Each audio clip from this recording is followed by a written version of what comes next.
Welcome into the Cam and Strick podcast, episode number 181. What up? What up? What up? Would you ever get Botox? Fuck yeah. Would you? I'll get fucking Botox. I'd get like liposuction. I will get new hair. I'll get my new teeth, veneers. I'll go tanning. I'm going to go tanning before I go Tanning? I'll go tanning. Dude, you are a loser if you're going tanning. Okay, fine. You know who losers are the ones that go to Cabo, pale as fuck, because I haven't taken my shirt off outside in 2 years. Well, you just got to and do then something else. No, I just go tanning with my wife, situation. and it costs out the wazoo, but you just do the stand-up a couple times, and you're tan as fuck. What do you mean? A spray tan? No. I don't want to look orange. You do a stand-up where you could, like, because I'm so big, you know, and I have a lot of muscle going through my body. You don't need to do anything. Like you don't need to do this. Whatever. So I just put my hands up so I can get, like, you know, my big arms and shit. I need to get motherfucking tan. I'm pale as shit. I haven't seen the sun in 2 years. Okay, listen. I went tanning once. I actually went more than once when I was in high school back in the day. I actually had two things. Had a friend who worked at a tanning salon.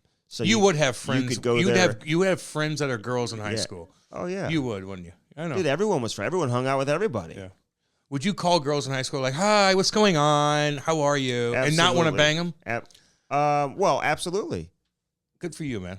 We'd had like three-way calls going on back in the day. Yeah, you would be that guy. I could see that from you. I couldn't do that. I just like if I'm going to talk to a girl, like I had my buddies and stuff, but like I'm into them. You know, like I'm into them. Yeah, I understand. Yeah, that. but you probably had a bunch of friends I mean, that it are depends girls. on I like bet what you did. mean. Like, would I call to be like, "Hey, what are you doing?" Hey, what are you doing? Let's go. Are we going shopping today? Like, what are you doing? Yeah, you would. Yeah, you would. That's what I'm fucking talking about. Like, you have interest in what they're in high school. Like, what are we doing tonight? Where's everybody meeting up? Where the hot chicks at? So I could try to like get with you. Kind of thing, right? I just had a big group of people that hung out all the time together, dude. Yeah, I know who you are. And then there was another girl. Her name was Becca. Very cool girl. Hilarious. I used to drive around. Her dad would like buy her cars, and she didn't like the car that she was driving, so she would like purposely try to get in car accidents, dude. So she could would hang out with total somebody the like car. That's the stupidest fucking thing I've ever heard in my life. Very cool. And now, very she had a tanning bed in her house, dude. And her mom was kind of orange, and she was like, you can't do that all the time, man. You don't look like fucking You're Trump going to look did. like tan mom is who you're going to look well, like. if you go like spray tanning, like they'll have that in between your You know who that is? Who? Tan mom from Howard Stern. Yeah, Howard Stern's a fucking mutant. It's disgusting. It's going to be you. Dude, look how pale I am. I got to go at least twice before I go to Cabo for fucking 8 days. All like shriveled and everything, dude. You can't. I'm already shriveled. You can't be doing all that. Andy, I do so much bad things. It doesn't matter. And, I need to get fucking you get tan. skin cancer from that too. Andy, yeah, if you do it all the goddamn time, I'm doing it like 3 times before we go. I want to look tan as fuck, so I'm not miserable when I go down there. So Becca Sherwood, dude, she had a tanning bed inside her house, dude. So you could she tried to get. She's a fucking weirdo. You hang out with weirdos. She was Lord, cool, man. She was. Good cool. Lord. What else is going on with you? Well, I cooked a lot of food over the weekend. Okay, that's all you ever did. Anything else of interest? No, I'm going to the game for the first time in 2 years. Which game? Hockey game. Oh, you excited for that? I haven't been to a hockey game in 2 years. Maybe there's a giveaway or something that day. I don't give a fuck. I haven't been to a hockey game in 2 years. I chill at home and I watch it. I watch Andy on TV and I pump his tires up when he interviews Albert Pujols, which no one else in the baseball side of things got him one-on-one like that, just so you know. And I'm with the baseball people too, with the fucking, you know how it is. And you got Albert Pujols, and you look good, and so did Albert. Although Albert says he's 42, but he's really like 48. And Maybe, I think, but he looks like he's 30. Andy, everybody knows that he's like 3 years older. Like there's actually a thing of a thing that happened. But you got to be careful. We don't know it's alleged. You don't want to get sued or anything like that. And he ain't there's listening probably to this. been a lot of baseball players who have been in that situation over the years. From there's Dominican? no like documentation really From the when Dominican? they come over. To Fucking the right. States, I know. You know? So if they can still play, it doesn't matter how old they are. I mean, not every country can, and I've learned this over the Oh, years. tell me about geopolitics, Andy. And tell me about like geopolitics, Andy. Not every country The little bubble. even has like birth certificates, you know? I mean, yeah, but like... I mean, so you don't even know. Like, they don't even know. Like, all of a sudden, it's like finding a dog on the street. And you're like, I think it's 2. Andy, you don't find dogs. We adopt dogs. You don't. You pay money for dogs. I adopt them. It's a big difference. Listen, you find a dog on the street, and you're like, okay, let's take it to the vet. And the vet are like looking at its teeth. And like I think this dog's about 18 months. Like, they don't know. That's, you're 100% that's right on how that. it is with You're some actually of these 100% right on athletes that come over. We don't even know. Well, you should fucking know because it's a big fucking deal. And, you know, you adopt a dog, and they're like, oh, she's 3 years old. And you're looking at her like, no, she's not, but I'm going to adopt her anyway. And she's probably going to die in 4 years. It's exactly what happened to us. a couple years ago. Oh God! Yeah, I know. Oh, so Callie. the dog passed away way sooner than you thought it Yeah, would. she aged. Because Cam, like they're having like a birthday party. Callie's 5 today, but like really, Callie's 11. She's dude. 11. You don't even know. Yeah. But we adopted her and saved her life from fucking some of these hillbilly fucks. Did you see that picture of Blaze that I put up there? He looked good. Yeah. He looked good. Yeah. He needs to eat more. Oh, really? Yeah, I think the whole fucking family needs to eat more, Andy. We had a barbecue yesterday. Well, what'd you barbecue? Little hamburgers and hot dogs. You ate real hamburger? No, the kids did. No. You know what Ivy said? What do you eat? You don't eat. Wait, time out. You want to know what Ivy No, said? yeah, in a second. But you're gonna cook hamburgers for the kids, No, but you don't eat your own hamburger. I made grouper.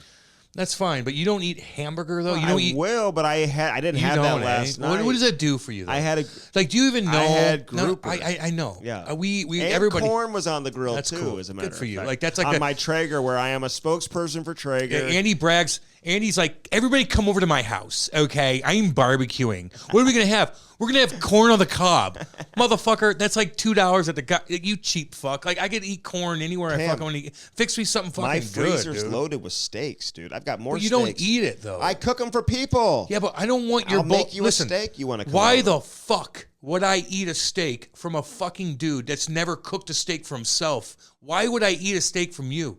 I Cam. get fucking tomahawks with a bone in that are 8 pounds, and I fucking cook Man, that. I could make Why that would too. No, you can't. Sure I can. Dude, I'm a hell of a chef. Why would actually. anybody eat something that you don't even eat your own food? So it's like, I'm not eating your shit. You don't even know what's good You know or what not. Ivy said to me, my 8-year-old? What? She's a cutie, man. She What'd said, she she say? said, I don't want a veggie, no veggie burger. Well, then I stop. want a real burger. And I made her prime burger, the big ones too. Put I a little hope cheese so. on that. Put some seasoning. I hope so. I Yes, hope you don't yeah.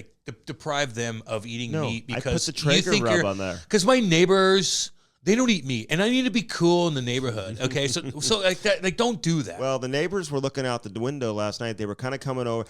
I had the music going very late, Cam. I was playing a little Trey Anastasio acoustic. Hey, can I say something? Acoustic, and I had the music going. It was loud. Laurie comes out. She's like, "You may want to like turn the music down. It's getting Hoosier. late. I know Goddamn it's Hoosier. getting late." You think you're fucking? I had the fire going last night, dude. I thought it was like summertime. You It thought felt like your good Middle outside. Eastern, which I find smart guy neighbors are gonna like the music that you're playing. Not I Middle don't Eastern. think. So. They're not Middle Eastern. Oh, I'm sorry, Eastern Indian. Mm-hmm.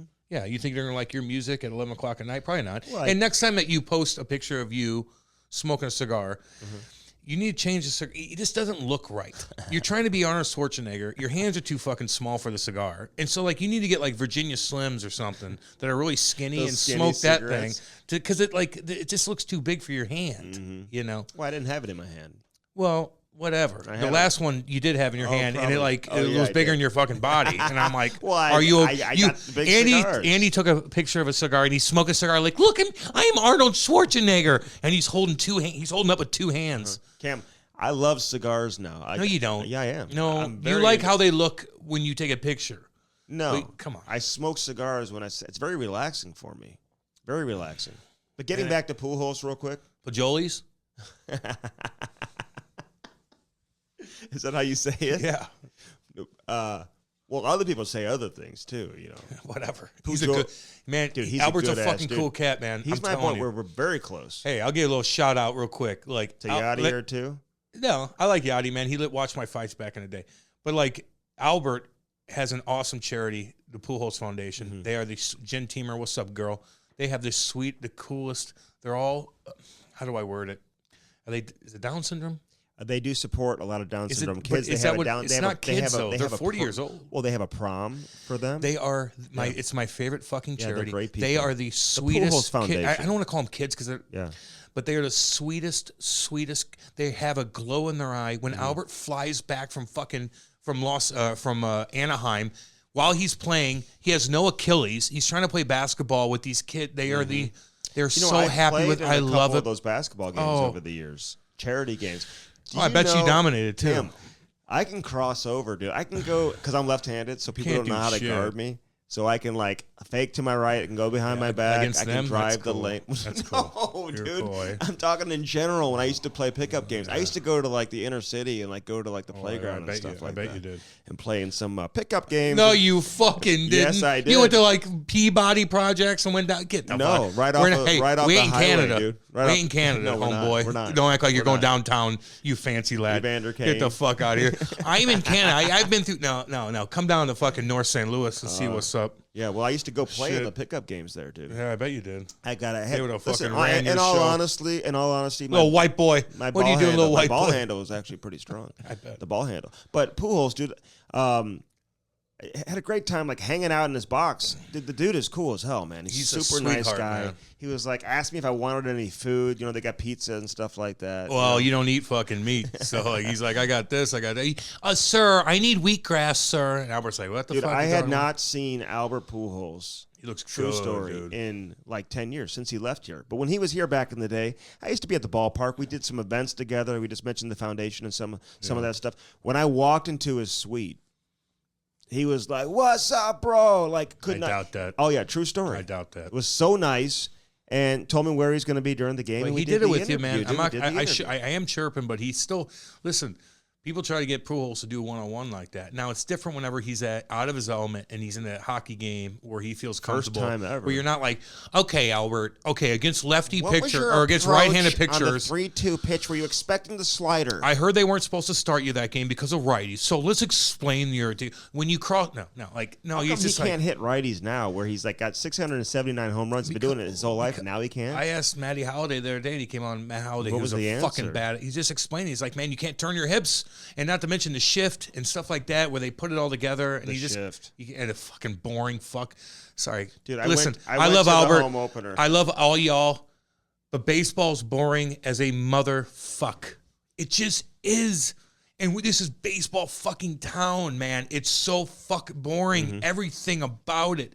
I can't get into it. And I love the Cardinals and Billy DeWitt and the fucking ownership group in St. Louis. They have cranes in St. Louis because of the ownership legendary, group. They're dude. legendary. No, like the organization is like the- iconic. exactly. Across all sports. Dude, I went to Britain and people had Cardinals uniforms or jerseys on in fucking Great Britain. They're gigantic, but the sport in itself to me, I can't. I know. Andy, I can't I went do to the it. home opener, posted some great pictures. I don't know if you saw any of Yeah, I those did. I pictures. liked a couple of them, but they Did weren't you? that fucking cool. They weren't? You didn't get an American flag or anything like that because you know if it's a good one, I'm going to give you an American flag, and I didn't Oh, give you an American. really? What do you mean, really? You didn't give That's what I do. You didn't give us the American flag? No, I gave you a What like. was wrong with it? It just wasn't as cool as it. Lori looked good. It was fine, but it just wasn't that. The lighting was off. You did do a little bit more. We're inside a box. If you're going to get an American flag, you need to do a little bit more fucking more. Okay. You call it like a luxury box? Is that what you call it? Or is it a... I've never been to a game and paid for tickets. I just... Yeah, you did. When? When you were a kid. Oh, probably. yeah? Oh, I did when I was a kid? No, Oh. I never paid for tickets at a Cardinal game because you just get tickets and you go. Right. We're going to go to a game. I'll go to a game. We'll go say hey to people, We're do gonna, our no, we're shit. just going to... We're going to watch the game. No, I'm not going to watch the game. We're going to keep score. You don't have to We're gonna watch the keep game. score Oh, and during listen the to it game. on the radio too and write it down. I know. That's what I'll do. yeah. Like, I'd like seeing the I old will people say do that. this, though. Going to the baseball game, and I know it's the home opener, and like we're in a box and whatever, and it was very cold out. So cold. I don't play that Nobody's game. watching the game. Oh, why would you? There's nothing going on. They're But beating I think if you're in the stands, you're How about the watching. Pirates? Like, I know we're talking baseball, but like, they have a $30 Name million one player on the Pirates. They all suck. No, name one. Verlander. No. Who's a big... They all suck. Doesn't matter. They're minor league guys. They spend $30 million a year. Arenado makes $30 million a year. Really? That's They the payroll? they spend 30... And, like, I hate cheap owners, man. If you own a baseball team, if you own a hockey team, and you're fucking cheap, you are a joke. It's not fair for the fans. It's not fair for the city. You're cheap. Don't be fucking cheap if you own a fucking team. Like, that's your secondary source of revenue. And, it shouldn't even be like, I need to make money. No, it's more like, I need to stay stable and spend as much as I can to keep this damn thing going. But if you're a cheap fucking owner, then I got no time for you, man. Pirates, Reds, A's. Baseball's got a fucking... Ace. Baseball is a... A's? Ace. Hey, Ace. Hey, it's Ace here. Who? Oh, it's Anson Carter. Then who the fuck's Ace? I'm Ace. Would you call yourself that? No one knew what the fuck he's talking about. Kaner, it's Ace. It's Ace. Who? Tom Ace from Ace Ventura? Oh, man. Get on with yourself. So, yeah, I had a busy weekend, though, man. A lot of stuff going on. And now we're getting to the crunch time here in the NHL season, dude. So we're getting there. We're The getting boys there. are doing it right now. The Blues are doing it. Man, there's some teams that are fucking going. I like that Minnesota team. They went toe-to-toe Do with you? the Blues. What'd you Fuck think of yeah. them in I that? like them. I just like their style. I know they got that $14 million cap hit coming next year. I like Billy Guerin, man. Yeah. He's going all in. Got Fleury. You got some big boys. You got that Marcus Foligno, who I love. I love his daddy. His daddy coached me, Mike Foligno. I love you. You were so sweet to me, dude. You should get him on. He came up to me one time after I did an interview. I scored a couple goals, like, real fast. Like, whoa. What? What level? I was playing with Yager at the time. It was in 2015. I scored 3 goals in 4 games. Oh, I remember when you came up. Yeah, and I did all these interviews afterwards. That were like, did any go off your stick? Any of the? Yeah, I scored some. Well, the one didn't, but the other 2 were right there. Boom! I fucking did pretty good. Your celebrations were like their emotion. They weren't like they're raw. It wasn't like a hockey player. Fucking no, it's a raw motherfucker. Like a WWF. No, it's a raw motherfucker. No, like a psychopath. And like Andy's like, oh my god, I can't believe like the parents over here like are crying their kids scored. No, my wife and my friends were fucking crying when I scored. Really? Oh God, yes. Yeah. Like literally crying in a good, happy way. Like I worked my ass off to do shit. Finally got called up. I score. Like like it's emotional for my family, for everything. I was excited for you. So Mike Foligno, one time, he's a sweetheart. I love this guy, and I love his fucking kids too, man. They're tough. They're warriors. We gotta get them on too. Yeah. Marcus and fucking Nicky boy. Mm-hmm.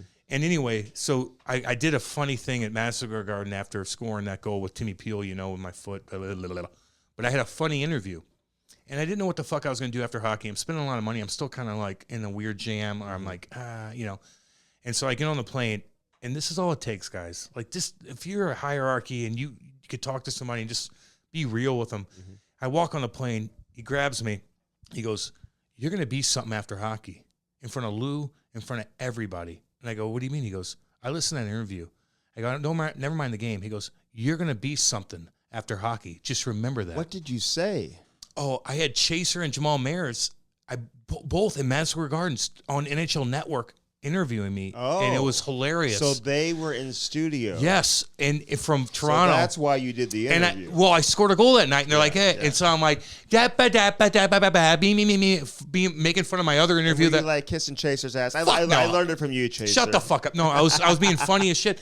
And I was just like, well, I was just happy and naturally emotional. And and that's not the point. The point is he grabbed me and he goes, "You're going to be something in front of everybody." And I didn't know what he meant by it. But then I thought about it. I'm like, okay. And I don't know. Dude, I love hearing that. That little thing. I like this Mike Foligno. And you know what? I will say it took Nick Foligno a little bit of time to be who he is right now. Yeah, like, he's always been a good player and whatever, but he scored 20 goals this year. Like he's a great leader. Tough. I look at how other players on that team respond to him. Yeah, dude. And how he just kind of runs the show over there. Which one are you talking about, Nicky or Big Marcus? Talking about Marcus. Marcus, dude. Yes, he runs the show. 20 goals. He runs you behind the net, and you're like, what the fuck? Like, he's going to be a motherfucker to the deal Minnesota with Foligno, just for like the Minnesota, because Nicky went to Toronto, then he went to he's whatever. He's kind of like, he's in Boston now, I think. Boston, yeah. I think he's okay. Yeah.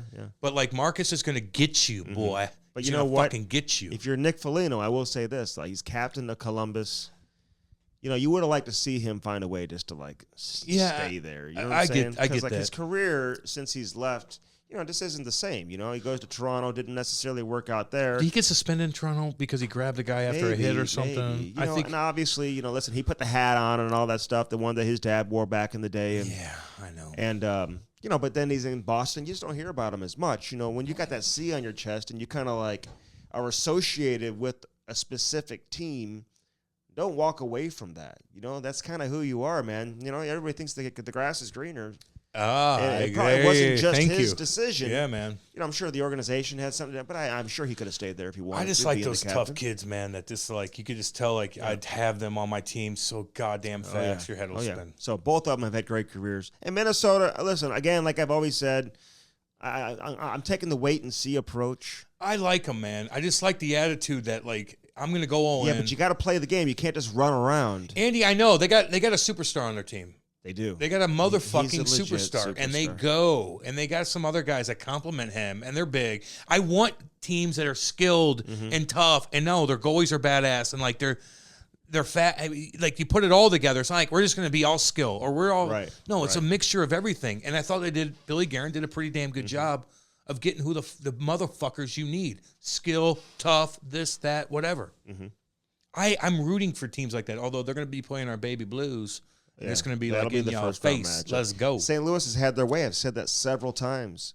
The last 2 or 3 years with the Minnesota Wild, they've beaten the Wild in a playoff series. I think back in 2017, they had lost to Minnesota in a playoff series. I think back when Hitch was the head coach. Not many times though. The one team the Blues own is Minnesota. That may Chicago have ran been their like show. 2014. Colorado's something run their show. Dallas has run their show. Detroit's run their show. L.A. Kings have run the Blues show. 50 years. Yeah, but Over the 50. Wild, no. The Wild are the only teams that never won. The Wild, the Blues still So let's own see them. what the Wild are. I want to see what the Calgary Flames are too. Yeah. Because Rangers. all of a sudden, they're not the same team right now. Although they're still good. What about L.A.? But that they were a couple What weeks about ago. L.A. that's like creeping up? Like no one even talks about L.A. They're like, we're here. We're going to play somebody. How about Vegas? Where you at, homie? Whoa. They beat Arizona. Good for you. 6-1. Good for you, Arizona. Good Lord. Vegas, I love you, Nasher, but listen, there's some teams, man, and any Vegas fans out there, man, we love y'all for listening to the show and everything. But the way Vegas has always approached things, it's like half and half. And we've had the owner on the show. I like how they go for it, and they want a Stanley Cup so bad, but it's just not the way it works. You can't just like buy a Stanley Cup overnight. No, you can't. And although they got to the final their first year, which is just crazy when you think about it. I mean, it's absolutely crazy. But, when you start putting team chemistry secondary, and like you're upsetting people in the dressing room and you just treat every little object out there like it's a shiny little toy at Christmas time and you got to have it. And again, chemistry is secondary, then eventually it's going to catch up with you. And now they got Cap. I mean, they're fucked. They got a lot of issues. It might be fucked. I don't What see about them Austin getting Matthews? What? What 50, about him? 50 goals and 50 games. It's not 50 and 50 unless you get 50 goals in your first 50 games. I've never heard this. I don't get it. I've never heard. It confused me. Anybody? Me too. I'm like, oh. I go. I'm like, they've did? only played 50 games. I know. Did I he go, get hurt or something? I go. I'm not a mathematician, but Yeah. that doesn't make listen, sense. So I've never heard, and of course, listen, I love Toronto, the people and the fans and everything. No, you don't. I do. No, you don't. No, I do. No, you don't. Dude, I love the people of Toronto. I love the fact that it's the hockey you hotbed of the world. You think the fans are a little bit annoying in Toronto. Not the fans. No, not the fans. Okay, then the organization. It's more like the media and everything. Everybody's just diehard Toronto fans. Okay. It's and they kind of cater to like 13-year-old girls. They just everything's about Toronto, and I think a lot of media who are there, they fashion themselves as NHL media, but in reality, they only follow the Leafs. And then they talk about if they ever talk about another team or another player besides the Leafs, it's because that team is playing the Leafs. Yeah, I get you. Or they just played the Leafs. So I don't know. So that part kind of drives me crazy. Like a lot of the media, and nothing against the media, I'm just saying a lot of them are like from the area, so they're diehard Toronto Maple Leaf fans, and they're in Canada, and I get it. The majority of hockey fans in Canada are Leaf fans. It's the biggest thing up there. But they really haven't done anything the last several years. People get mad at me when I do this, so you're taking me down this road. I don't want to be too critical with the Maple Leaf fans and stuff like that. No, because we got a lot of them listening. But so on the other hand, my they do. thing is this: I've never heard of a player being celebrated for scoring 50 and 50 when it wasn't the first 50. Yeah, I don't know. It's like he scored 50 goals from game 17 to game like 67. No, it doesn't work that What? way. Because other players have done that too, and no one even fucking talked about it. Maybe they haven't. I don't know. I bet they have. Brett Hull. Like, I grew up watching Brett Hull score 50 in the first 50. Well, that's what it is. Wayne Gretzky scored 50 and 39, something crazy like that. It was. 5 goals, by the way. Mario's probably done it. Mike Bossy, these guys, like, that's 50 and 50. Marcel? I don't know if Marcel did or not. We're just trying to think of all the guys we had on. Yeah. But, I mean. Cam Neely. So, does Cam Neely did it? Yeah. So, does it count 50 and 50 if you're doing it, like, in game I don't know. 67? I don't think so. But Austin Matthews you got 50 doesn't goals. take anything away from him. I can watch him play every single game. Yeah. This guy, he looks like he's playing men's league out there. Yeah, he's good, man. He's really good. He's one of the top USA players ever. Modo, him, Kaner. I don't think Ovi's ever scored 50 and 50. Ovi? Yeah, he might. Yeah, well, he's got 3,000 hits. I don't know. I don't know what that means. 3,000 But hits. he does. What is he, a baseball player? Oh, he's got 3,000 hits. Okay. Like body checks, Andy. Okay. You know the things know, that you've never done in your I know. life. But like in baseball, that number is You know what iconic. Bobby hit you that one time where you got buckled? Yeah, that's a hit. But like in baseball, 3,000 hits is I know like what the an fuck it iconic is. number. No. I didn't know if you thought I was talking about something else. Here's what the fuck I'm talking about. Yeah. If you look at Ovi's record on everything, how many hits he has, like the biggest difference is like points and all that. he's like compared to him to Crosby to Wayno to everybody, he has body checks out the fuck wazoo. Oh, dude, He's a killer, dude. He's been doing that since the day he walked into the separates NHL. him. He's fucking awesome. I'll give you that all day long. Well, you better. That's the one thing about Ovechkin, dude. Is just That's what it the separates physicality. him. Exactly. But if you look at Sid, like I don't like to go. Listen, it's the obvious thing to do when you have Sidney Crosby and you have Alexander Ovechkin because they came in around the same time. Yeah, 05, a ton of hype prior to them ever getting to the NHL, and they've lived up to it. Big time. But people are like, oh, look, they both have 1,400 points. Okay, look at the points per game. There's a little bit of a difference. Crosby's played fewer games, way fewer games than What playoff Ovechkin. teams that don't scare you? What are the playoff teams that don't scare you? Go ahead. What are the playoff teams that don't scare you, Andy? Who's Well, I a think fake? Every playoff team has to scare. I mean, Dallas. I don't know. Are they a playoff team right now? Well, I don't now, think so. I guess they would be. Are they? Nashville. Yeah, I'd say Nashville's one of them. I like that Tanner Janot though. He beat up somebody there. No, I mean, they're a good team. Who the fuck did he? But rock are they the other gonna day? like? Are they gonna? You know, I don't know. I don't know, man. Washington. Yeah, I just don't want to cut them out either. Why? What about New York Rangers? Are they there yet? No, Well, then there's one. they're not there. Carolina's there. Mhm. They're not fucking with them. Florida, holy fuck. Now they gotta figure out not letting goals in. Mhm. Tampa, I know they're struggling, they're getting tired, but fuck that. I don't want to play them. Toronto, how's that? Whatever. I don't know. We'll find out, dude. Well, is that not a question? Every other podcast ever would ask that question. Anybody can beat anybody. I know, We've that- seen that. I You know, get the you, LA man. Kings won the Stanley Cup as an 8 seed. Oh, and they killed teams. Yes, and they were like, sweeping teams. I know. This You're whole, right with this that. whole Michigan thing.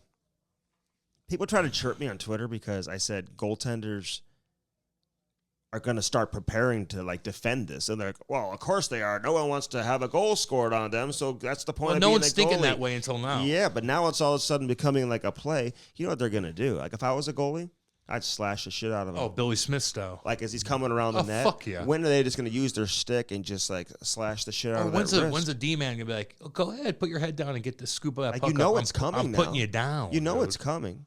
I'm putting you down. Now there's some video on Twitter and shit where like this happens in juniors and stuff, and the D man's like, oh, I see it set up. Oh, it's developing. You're gonna get put on your fucking ass, and you put him down. And the guy's like, ugh, and then you kick the puck up, and you know what? You got an on-man rush the other way. So Zegras is doing it. Troy Terry's doing shit, man. I love it. Getzlav fucking went out there like a warrior. Love that dude. Last year, people are chirping Zegras. People are chirping Troy Terry. Svechnikov, who I love too, by the way, although he did get buckled by Ovi. Just watch yourself on that because you're a good player, dude. Just don't get knocked out again. But Getzlav, one other Svechnikov, who hits you, by the way. He's a big Russian I that love hit. that God Svechnikov. damn. Why are these Russians coming over here now and fucking 'Cause crushing they're tough, cats? dude, and they're they big, are. and they're big. Damn right they are. You see Logan Torchenko. Couture go after Eric Carlson. Now, No, okay. Carlson, you're making $11 million a year. I mean, I don't know what to think of him. listen, Logan Couture, he's probably got to be frustrated. Like, he played with all these guys all these years. Yeah. They were playoff teams. Yep. Had some really good teams. Doug Wilson, man, we're thinking about you as well, who's stepping down Yep. as a GM. 17. Did a hell of a job. What a run he had with San Jose. People try to chirp him because he signed some of these, defensemen to some of these big-time contracts and Yeah, he whatever, did. like Carlson. Burns But him. I think Logan Couture is just like, you know what, man? I'm busting my ass. I'm the captain of this team. I'm embarrassed that we're losing. And here, the game's not over, and like you just stop playing, and you're talking to the linesman on the ice, like, and he went straight so down is that the what bench. happened? Yeah, well, he rimmed the puck around to him, and Carlson's not even there, not even attempting to get the puck because he's too busy talking to the linesman. The game's not over. At that point, they're down by 1 goal. Obviously, the empty netter was scored, so it made it a 2-goal lead. Carlson doesn't do shit for But me. Logan Couture, man, I give him credit, man. He's like, fuck that. Even after all the weird stuff in Ottawa. And But I've always liked Eric Carlson, but he took a he lot just of seems heat. like a fancy lad to me. He took a lot of heat, even when he was, winning Norris trophies and stuff like that, and was considered, among the top 2 or 3 defensemen in the game at one point in time. And obviously, he's winning Norris trophies, so that cements that. But there were a lot of hockey people and coaches around the league that were like, you know what? He never skates backwards. He's just always going north. Like, he can't defend. But then you talk to players who play with him, and they're like, no, that's not true. This guy's an unbelievable competitor, great player, Okay. great defender. Okay. You saw what he did in the Olympics a few years back. That's when I started to really appreciate I also saw Eric what he Carlson. did. But now he's making all the money, man. And when you see a veteran guy like Logan Couture, who knows the cameras are on him, and he's going to call out a guy like Carlson on the bench. I don't mind it. That says something. You know what's a bitch move is when you call a guy out that's like a underling. If Logan Couture called out some young kid and he's bitching at him in front of the camera, then you're like, go fuck yourself. But you call out a guy that's making $11 million, yeah, I don't mind that. You don't know what else is going on. You don't. That's what I mean. Eric Carlson's always it's like oop doop to do. Like I saw how he was when the Blues played him in 19. They fucked him up. He had no answer to anything. Nothing. Not a competitive like fuck you. No. He just took hits like but okay. He was already hurt. He just prior to the series. I'm like, this is the team. That's Eric Carlson. He really hasn't been healthy, man. Ever since he sliced that Achilles. Okay, well, he just hasn't been the same whatever. player. Well, whatever. I'm looking at it like you haven't done anything. Like you haven't.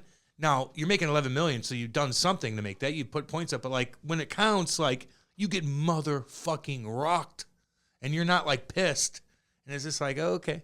And they just let the Blues beat the fuck out of them, and they're like, oh well, next year, no, not next year, because you got a couple guys making like $24 million. Like it ain't gonna work that way. Your cap fucked. Hey, well, I'll give Ryan Getzlaf a shout out. Man, I just did, and I'll give him another one. And we had him on the podcast and whatever, God but damn. he announced his retirement. So yeah.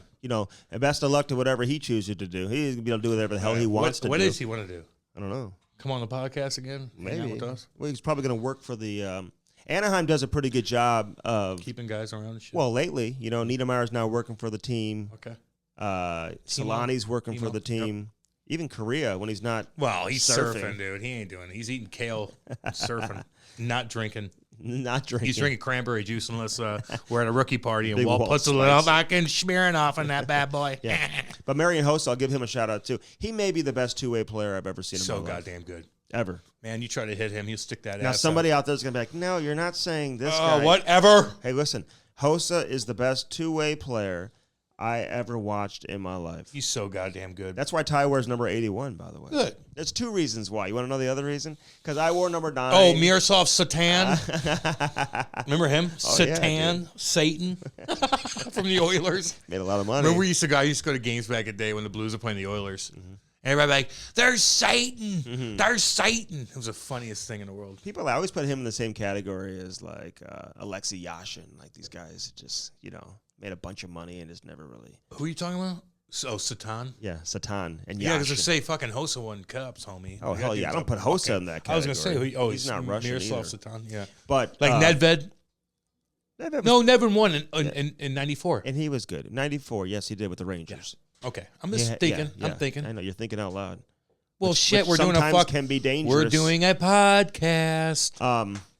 Yeah, so big shout out to Marian Hossa. Yeah. That's why Ty wears 81, although it's also because I wore number 9 at Parkway North, and 8 plus 1 is 9. Cool. That's okay, you ever put that together? I bet Ty's like, okay, what did my daddy wear in high school? Because that's what I want. I'm sure that's the case. Tyson Nash on this edition of the Cam and Strick podcast. Now, we had to get him on.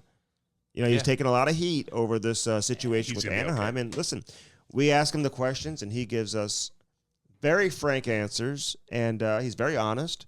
And and one thing I respect about Tyson Nash, and I'll say this, because, in today's world, today's environment, when everybody wants to be the Twitter police and attack you on Twitter and come at you, and the initial reaction and the response is like, okay, I'm going to take it back. I didn't mean that. I should have done this, should have done that. And he's kind of like, no, I really wouldn't have done anything different. Except maybe like use the term hot dogging or something like that instead of skilling up. And if you're a normal person that watches hockey and understands the game, like you'll be like, yeah, I know what he tried to meant or what he meant to say, and I'm not gonna make a big still it up. Like, it's not. Oh my God, you don't like. Name me one motherfucker that's like, I don't want skill in hockey. Name me one guy. Who is the one person that's doing anything for anything substantial when it comes to like broadcasting that says, I don't want skill in hockey? Get out of here. I could see how some people, especially the younger generation, like he came across a little bit like, the old man, like, get off my lawn. These young kids want to do these trick shots and whatever. But at the same time, man, when you truly like investigate Tyson Nash's career, dude, he's played with some great players. Right. He won a shit ton back in junior. some of those, iconic, Memorial Cup teams there with the Kamloops Blazers when they were just like running the show. Ginla and Shane Doan. Yeah, Brad Lukowicz on too, by the way. So, like this guy has some credibility to speak on what goes on in the NHL. Some credibility? No, what do you mean? No. I'm being sarcastic. He's got a lot of credibility. The nerds on Twitter? No, what I'm telling people, like, he's got some credibility there to be able to, like, give his opinion on this. Like, more than all you do. And he played that role of a feisty, kind of a under-the-skin agitator when he was in the NHL. He was on those teams when I first started covering the Blues, and they had serious star power at that time, too, man. He's played with some legitimate NHL superstar legends. Yeah, on good teams. And he played for Gretzky, man. Like, so he's not just some, like, broadcaster who doesn't know what he's talking about. Yeah, but to them, they think they're the smartest people in the world. He fucked up on his verbiage when it comes to, like, skill, whatever. Like, you can sit back and listen to it. But it's not like skill it up is like a bad thing to say. I mean, I know what who doesn't know what he's talking about? Hey, that's kind of what the game has always been, where if you want to start doing some shit, because I've talked to even Big Wald about this, who just retired 12 years ago. He just had the anniversary. He hadn't been out of the game that long. Like, he wouldn't have tried that shit back in the day because, you know what's coming if you do. So the game has probably changed a little bit. Yeah, but because of that. Datsuk did it, dude. Datsuk would do. Remember the breakaways where he just your crazy, like, but he wouldn't. You just wouldn't celebrate and you just go because he doesn't want somebody on his team getting their ass kicked. But those guys are like, and I don't mind it, but just remember, like, that's going to come, and that's part of the game, which we all love. So, in hindsight, like in reality, like I would want all that, but I also want the people getting pissed about it, and then you make a game out of it. Like, you don't want guys getting jumped.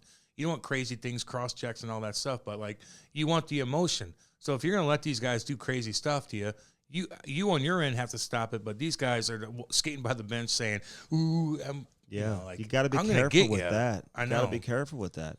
And USA Hockey has kind of had a little bit of history of doing some of that stuff, too. Gold medal games, going up early on Canada, getting cocky, skating past the bench after they're up 3-0, and then what happens? They lose the game. Yeah, it happens. Hockey karma. I know you're young and you're getting a lot of attention. And the league, I blame the league a little bit because the NHL is kind of caught in a tough situation because you need the young stars to come in, liven stuff up, freshen it up, get the young audience excited about these young superstars. I told you, man, when I told these kids that we were having Trevor Zegras on, they were more excited about that than having like Gretzky on, right? I know. I get the game, man. And it's like when I took kids out to Arizona one time, and we had a tournament, and we got a little tour or whatever of where the Coyotes play, and the kids were more excited to meet Biz Nasty than they were Shane Doan. Wait. Biz Nasty's the most popular guy in the league. That's what I mean. But that's what I'm saying. The league. So this is what the kids like. You know what I'm saying? Yeah, no, so I the know. league builds up Trevor Zegras. He's all over their social media. They have him doing stuff at the All-Star game where he wasn't even like named an All-Star. They bring him there. And, I'm sure some of the veteran players are like, hey, man, like, we got to put this guy in his place a little bit, too. So it's all about how Zegras and some of these guys handle themselves on the ice. You still got to make sure, like, you want to walk that line and start chirping guys and whatever. Like, you're not untouchable, Well, some people are like, well, why did he even have that at all? Like, that shouldn't be hockey. They should be able to do what they want, chirp how they want, do crazy stuff, and no one should be able to do anything back to them. That's what I think a lot of these people want. And maybe I guess we're old school, but we're like, no, like I don't want trash talking the whole damn time. Like it's just not. I don't know. I want people to be held accountable. That's what separates hockey is like that respect value. Like you want to do that. Like I have a green light to motherfuck you up, and people are like I shouldn't be the case. I'm like, well, okay, maybe it won't be in 15 years, but right now, like it is, and I kind of like it that way. I want all the skill, but I still want that emotion, like that fuck you, like I'm gonna get you. That's what separates it, man. Yeah, so we had a great conversation about it. And the one thing, and not to rehash it, but, I mean, he listen, and Troy Terry, obviously invited the aggressiveness. He came in aggressive, whatever. And it was Jay Beagle. I mean, that's just the one thing. It wasn't like... They're acting like it's D. Boogard. Like, get out of here. Rest in peace, by the way. Or Reaver. Or the big Reeve dog. Or Willie, or come on, or Austin fucking Watson. Or Watson, or Delorier, like motherfucking no, it's Jay Beagle. Look up his fights real quick and tell me if he's tough. I'll wait. There's not many. I'll wait. Oh, you're done? Yeah, there you go. So that's not chirping Beagle. I mean, he just he's a warrior. He's He blocks shots. He's a Stanley Cup winner, and fuck yeah. He's probably like, you know what? We just talk about Logan Couture, his frustration boiling over. Fucking chirp. Think me about like if that. you're Jay Beagle, who's a Stanley Cup winner, like you're in doing the that final to me? stretch of your career, and like you're losing every game. You go into every game knowing you have no chance to win. I know. I get you, man. And he's probably like, now these kids are like chirping me. Yeah. And I warned him 4 times in the game, and he's still chirping. Now this kid's coming at me in a scrum. Let's get to Tyson Nash. All right. Brought to you by Hair Club, Cam. It's time for you to make another appointment. I need the back of my hair done, dude. The front's still there, baby. I would be so bald right now if I didn't go to Hans back in the day. Like, how bald do you think you'd be? Like, well, I wouldn't look at the front part of my hair, man. Look at this. I got a good thing there. It doesn't go out. Yeah. They took it out from the back of my head and they put it in the front, but I didn't do the back, like cul-de-sac area. Wait, the cul-de-sac used to have hair. They took that hair out. No. They take it in the back part of my head, not the cul-de-sac, because that's where you lose your hair. Right. But the other part, with the back thickness of my head, they take that out because it doesn't. Well, you're wearing a hat too much too. I think. That's why do you think that is? Because I have a bald spot in the back of my head, Andy. Like, what the fuck? Embrace it. Oh, it's easy for you to say. It's so easy for people that don't get out of here. That's why. That's why you need to talk to me, because I get it. I get it when you're young. I get it, man. Like it's like deflating. You're like, God damn, my hair is just not there. Like you have options. You really, really do to set up an appointment. They're everywhere. 1,200 locations came in North America. And listen, I say that jokingly. I understand what people are going through. No, you don't. I had a friend who was dealing with that in college. I had a friend. Yeah. What does that mean? I did it.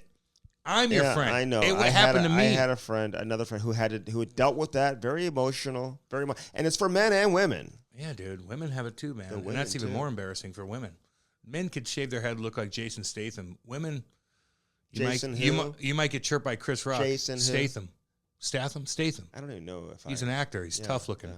Something you watch Hallmark Channel. I think they. You watch Candice Berry. Candice is on you watch Candice Berry, who I love. Yeah, we love. But her. I watch other things. Very close with her. Will Smith suspended 10 years. What a fucking cuck dork he is. What a fucking loser. Jada. Oh, you can make fun of anybody except for my wife's hair. She didn't have fucking leukemia, by the way. She's got fucking alopecia, which is like, and her hair looks pretty fucking good. How about you put a fucking wig on? You know, I've met a few. Hey, not everybody wants to wear just go to Hair Club. That's what I would do. Well, they have wigs too, homeboy. They do. They'll do your hair and everything. Yeah, they have that too. You know, I've met a number go to of Hair people, Club and get a wig on. A lot of men have alopecia too. They get it. Dude, I got alopecia. I think they get it in their goatee. Yeah, you definitely don't have. You probably have alopecia in your face for sure. I'm gonna grow a beard in the summertime. Yeah, it's gonna look so tough. I don't know if I can really. Hey, all y'all, if you're growing a beard and it doesn't work, just shave it. Hey, so you know. Here's the deal for Hair Club, though. And we love our friends over at Hair Club. They will take care of you. They will, man. They will treat you like your family. They will look at you in the eye and they will be like, listen, we will help you. Yeah. Well, that's what you want. No, that is what you want. That's what you want, baby. Trust me, I get the game, homie. 279-7878. That is the phone number. Put that in your phone right now. 800-279-7878 and hit the save button. Keep that in your phone and call our friends over at Hair Club. Tell them you heard about us with the Cam and Strick podcast. Go to our landing page, Cam. Yeah. hairclub.com/Cam and Strick.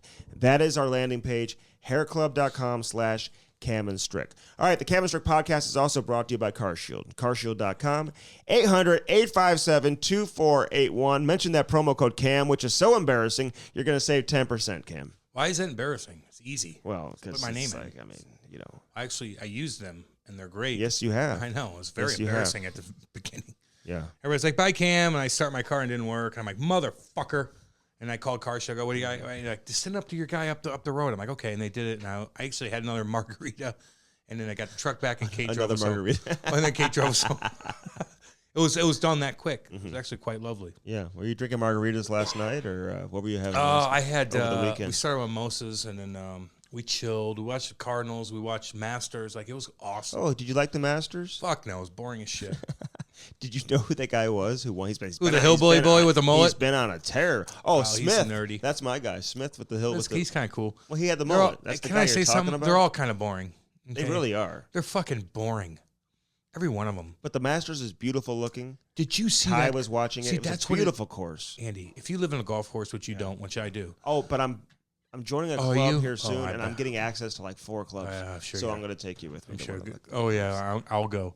But when you have a lovely golf course in your backyard, top 10 Missouri, St. Albans, little shout out. It used to be top 10. But No, it is. Is it They still have both 10? courses on Oh, it. They have good. 2 courses too, by the way. I Top know, 10. I It's know. all good. I live right on it. It's It's like fine. top of the rock. You don't. The point is, if you watch the Masters and see how immaculate everything is, how meticulous you have so to be to beautiful. keep that fucking, that is the pin placement, everything, that the water is just such a beauty. And if we keep going on this podcast, Andy, we're going to get a membership there down in Augusta. It's hard to get one. No shit, we ain't getting one. You know, they closed. Fucking August the Bush the 4th ain't getting one. They closed the club for like 6 months a year. Yeah, I know. Because they got to get it ready for the Masters. I know. It's a tradition unlike any That's other. where the big as you know. owners of like Chrysler CEOs and yeah, stuff like like they get that the- built into their contract. like the big boys. Yeah, I know. And That's it's who's actually going a to little those. shady down there too with things. I know some people who have gone down to the Masters the last couple of years, actually, and they get tickets and stuff like that. So I'm maybe not watching you can golf hang like out that. with us. I don't watch with a bunch of We can preppy go. boys with their Green with their jackets. sweatshirts over their fucking Oh, they tie it- they shoulders. tie it over like their John shoulders. Mozeliak, the fucking the president of the Cardinals, who's like General "No." manager, yeah. No, he's And president. president. He's the president now, He's you're president. right. No, I'm right the first time. Thank you. But it's all swinging dicks, and I'm like, I don't play that game. Don't generalize all these people. that are That's what there. I do. I mean, some people I'm sure are very nice. If you watch the crowd, it's all a bunch of fucking 25-year-old dudes with sweaters over there. I just don't. It's not my thing. Yeah, you got your loosey goosey. Yeah, of course I do, baby. My cinema. Is that your homeboy. flavor? You're still going. Yeah, I'd like you to. They try got some of the juicy. other ones. I like it, man. Like on the radio, on the podcast, throwing that bad boy in. I love it. Yeah, I know. It's easy. Ty had his baseball game yesterday. I put a little loosey goosey. In him, in his. I put it in the pocket, the back pocket. Like Oh, so he looks like a shit kicker. Yeah, dude. Like nails. little loosey. Oh, nails. Lenny Lenny Dykstra. How about his son? Who's he married to? Really? His son's married to somebody famous. I forgot. Wow, I didn't know that. He's a fucking nutbag. Who, Lenny? Lenny. I've been in contact with him. Get his ass on. Yeah, we'll see. I got some response from people who said don't get him on. Some said do get him on. Oh, he's a nutbag, dude. Yeah. It's all good. Yeah, but he's cool, man. And again, Loosey Goosey, Lucy.co, that's the website to go to. Yeah, they man. got all the different flavors. The lozenges, the pouches. They've got the gum, dude. Are you chewing the gum? Yeah, because my breath stank sometimes, and I'm like, I got to talk to people. And And shit. that really helps out and stuff Fuck like that? yeah, and it kills your craving. Yeah, well. That's all I care about. Loosey Goosey, man. And It my is breath. truly unbelievable. And listen, I've tried all the flavors. I don't even like smoke darts. I never really have gotten into I it. do when I'm drinking. Well, yeah, I've done that. Which is like a pussy thing to do, man. If you got a dart in your hand, I look at you and I kind of evaluate you like, I could probably beat your ass. Is that really the way you look at it? A little bit, Andy. And I'm pretty self-aware of who could beat me up. Like, I really am. Like I who, am. like Jake Paul if you could shit saw kick me me. at the bar, like honestly, If I was back in a 900 AD and I was a Viking and I saw you and I was going to pillage a village, I'd look at you and be like, you're my little bitch boy. I'm going to have you clean the goddamn ship. I'd have you do all kinds of shit work for me. use that promo code with Lucy though, Cam and Strick. Use that promo code, dude. You're gonna save a bunch of money. And now is the time, dude. If you're, in all honesty, Cam, if you're like smoking darts, if you're chewing grizzly, like you're just a Hoosier, man. I'm a fucking Hoosier, dude. 100%. I mean, Your teeth are yellow. No, don't like, be no, like that. I know. No, Don't I be am like that. But no, you're right. Can I give You're you right. a warning though? This product contains nicotine. Yeah, I know. Nicotine Thank is you. an addictive chemical. Thank you. I gotta let the people know that. Hold on, let me write that down. So Thank you. So nicotine is here, man, to help you out. So be sure to take advantage of that and do that today. All right, the Better Business Bureau. We love our friends over at the Better Business Bureau as well, Cam. Yes, we do. Man, we do. They've been around B. over 100 years ago by ethical businesses seeking voluntary self-regulation without the need for government regulation. Who wants that? Oh, I want government regulation. Yeah, no, you don't. They know what's best for everyone. No, they fucking don't. If you are Go to a Shanghai right now and business see what they're doing. Jesus and you want to Christ. apply to join the ranks of other trustworthy businesses, I highly recommend you call the BBB or you go to bbb.org. Easy. Easy. You want bed bugs, Andy? No, I don't. No. God, no. Figure it out. And you had that because you stayed. No, I didn't. Because you were cheap at the hotel that you stayed I'm in. never cheap with anything. Well, you are because you stayed in the cheap With what- hotel, and that's why you had like bed you could bugs. chirp me for so many things, but being cheap is certainly not it. Did you know that over Homie. 9,000 area businesses are BBB Yes. accredited Yes, I do. businesses? I know. I don't go anywhere without fucking And looking it up. That's pretty amazing, isn't it? Yes. Think about that. All right, so the bbb.org. Get there and say hi to Chris Hi, Chris. and Natasha. Hey, Natasha. What's going on? Oh, I'm good. I'm doing Oh, working you're out. having a I'm working out lately. You having a conversation with her? I'm a little overweight. Not Hi, gonna lie to you. Chris and Natasha. And I'm pale as fuck. Well, you're going tanning, which well, is she knows what's up. If you get burned and you're Natasha's like, Cam, like you're fucking pale, and I'm like, I know, and so we're gonna go. Yeah. Kate and I are going tanning. Okay, all right. So the BBB.org. Before we get to Tyson Nash, I do want to tell you about Bellman. Bellman.com, Bellman Automotive, Cam, Buick GMC on one side of the street. And what's on the other side of the street? Chrysler, Dodge, and Jeep, fucking Jeep. Ram. And Ram, dude. Yeah, Yes, I know what the fuck it is. Do you know everybody passes the credit test over there? Oh, that's nice. Everybody. Because sometimes your credit gets fucked, So if you got bad credit, man, this is the place you want to go to. Sometimes, like, you forget a bill, and you're like, and you're just moving or something. Like, I get it, dude. And your credit could drop. They'll buy your car for above Kelley Blue Book. No shit. So, like, whatever the Kelley Blue Book is right now, they'll buy it for more than that. I know. We'll take advantage of it then. Yes, we will. And they're no swinging dicks walking in that mug. Buick GMC. I'm looking at a number of different cars right now. Chrysler, Dodge, Jeep, Ram on the other side of the street. I might even get a Jeep. Cam's looking at the pink Jeep, 2-door, small wheels. My wife will still with make flames love to on me. the side. Still make love to me. And it's a good look for the summertime. There's well, no if you're question cool, about that. you could get away with it. Yeah, I'm looking at a Jeep too, man. You can't. But I'm looking at that Denali also. So well, keep looking. Yeah. So Bellman, we love our friends over there. Say hi to Dan Bellman and Kyle and Dale. Dan, we all love all y'all. Love all y'all. We love the Bellmans. And Dale, too, who obviously has this machine running. So we appreciate all the support we get from all our sponsors, including Bellman. All right, this has been the we got lots coming up here. The Cam and Strick podcast, brought to you by Hair Club. Tyson Nash, longtime voice of the Arizona Coyotes, longtime NHL player, man. He brings the heat in this episode. We talk a lot of different things here with Tyson Nash. Enjoy this one, episode number 181, baby. The Cam and Strick podcast is brought to you by CarShield. You know, nothing more frustrating, Cam, than when that engine light comes on and you know right off the bat you're going to have to spend thousands of dollars to repair your vehicle. Call 800-857-2481. Mention the promo code CAM or visit carshield.com and use the code CAM to save 10%. Yeah. That's carshield.com. A deductible may apply. Save yourself money. Sign up and get your coverage now with carshield.com. Now to the interview. Hello. Nasher. What's up, boys? How was your training today? What's up, homie? It was good. It was good. Got to get a few curls for the girls in, boys. Oh, there you go. There you go. How's that fucking tan doing? I'm sitting outside right now. It's only about 75 degrees. Do you got the pool going on in your backyard and set it everything? up. Like, what's the setup What do you there in got? Scottsdale? Oh, yeah. You gotta. I mean, you don't get a tan and you don't turn this face into a beef jerky suit without having your own pool. It's mandatory. How's that flow doing, man? Is it so growing Oh, you out? should see his hair right now. What's it look like? It Is looks he slicking like- it back like an oil Like, change? what did you tell the lady? Like, when you went in to get your hair cut, like, what did you tell her, like, that you wanted done? Because it's, like, shaved all around, and then on top he's Shaved? got, and he's got, like, this thick, beautiful hair at the top of his head. I don't know what's got. Nasher, explain your haircut.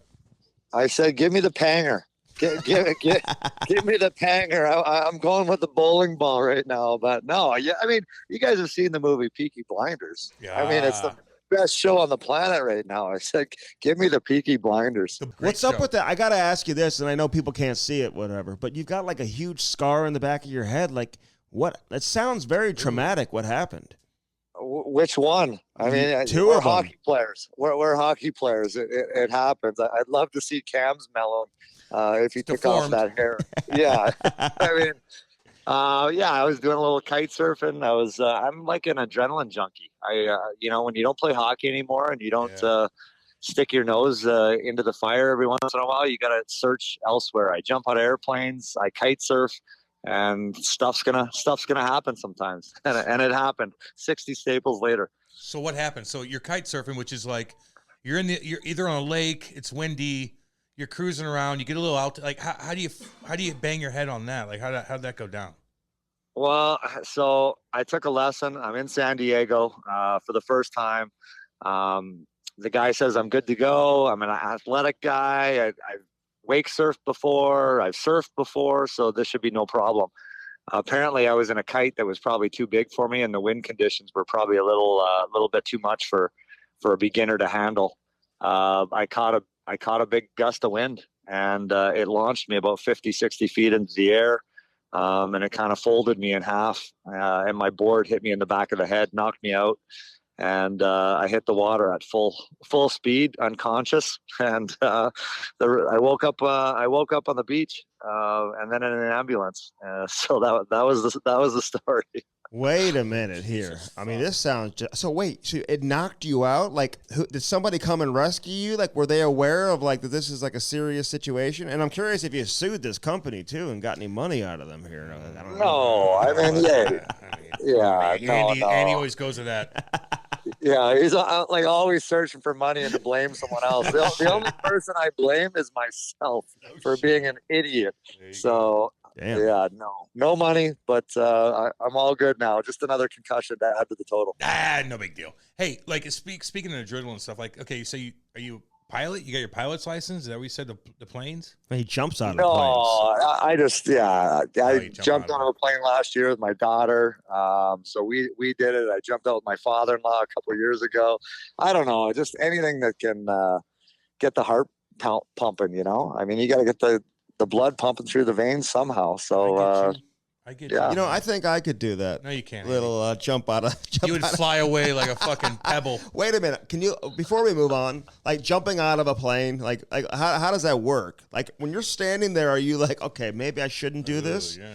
Like how do you come up with the like the internal like fortitude to be okay? I'm gonna jump. I'm gonna go. You paid for it. Well, you know what's crazy about it is you're strapped to another dude, right? So you're tandem jumping. So they basically drag you out of the plane. You're attached to them, and they're going. I mean, everyone's going. It's like a line of ants going through the plane, and then you get to the door. And what's crazy about it is that you think you'll be scared, but you're so high up in the air. When you look out of the plane, all you see is like little squares of lines. Yeah. And you're just like, oh, that's kind of interesting. I think it'd be different if you jumped off a building and you could see the street below. But when you're so high up in the air, I don't know. It's just a different feeling. And then he jumps for you. So there's no thinking. There's no, I can't do this. It's we're going. See you later. So it's a unique feeling. I would highly recommend it for everybody. I think my 7-year-old father-in-law did it with me. And you know, we needed to strap a diaper on him, but it was well worth it. Andy, jump out of a building, see what happens. I'm telling you, you'll be just fine. Hey, stop telling me to do those type of things. Good God. No, you're right though, and it is weird. But like, what other things? Like, do you like skiing? To me, would be the ultimate cool thing to do, but we couldn't do it playing hockey. And some guys did, and they got fucked over because they got hurt. Because you can get hurt skiing, but is it skiing? Do you like doing that in the mountains and shit like that? Oh, I love it all. I love dirt biking. I love skiing. I'm a big mountain biker. I love taking the bike up on the chairlifts and ripping down, fully geared up. Yeah. And you know, I don't know. I think we all do, but I definitely have a little bit of a screw loose. Hey, you're crazy. Now that's the stuff I can do. I'll take the bike up. I'll got the helmet, the knee pads, everything, and you're going down like you go like in a mountain town, man. You see those guys all over the place in the summer, man, who go up to the top of these runs and they come down. Like, how fast do you think you're going down those hills? Yeah, you're going fast, but see, I'm not so much of a speed guy. I love when you get to a big drop and you get your front bike tire over the top and you look down, you're like, there's no freaking way. No way am I doing that. And the guy you're with, obviously it's good to go with the guy more experienced, and you just follow him down and you trust the bike, right? That's what they always tell you. Trust the bike. These bikes will suck it all up. You can do this. Just stay off the front brake and just go. Once you go, you have to go. And there is not a better feeling in the world when you go over that little cliff and all of a sudden you're just like, your heart is coming out of your throat. And then you get to the bottom and you do it and you're like, oh my God, that was the coolest thing ever. I did it. I battled my fears and I didn't die.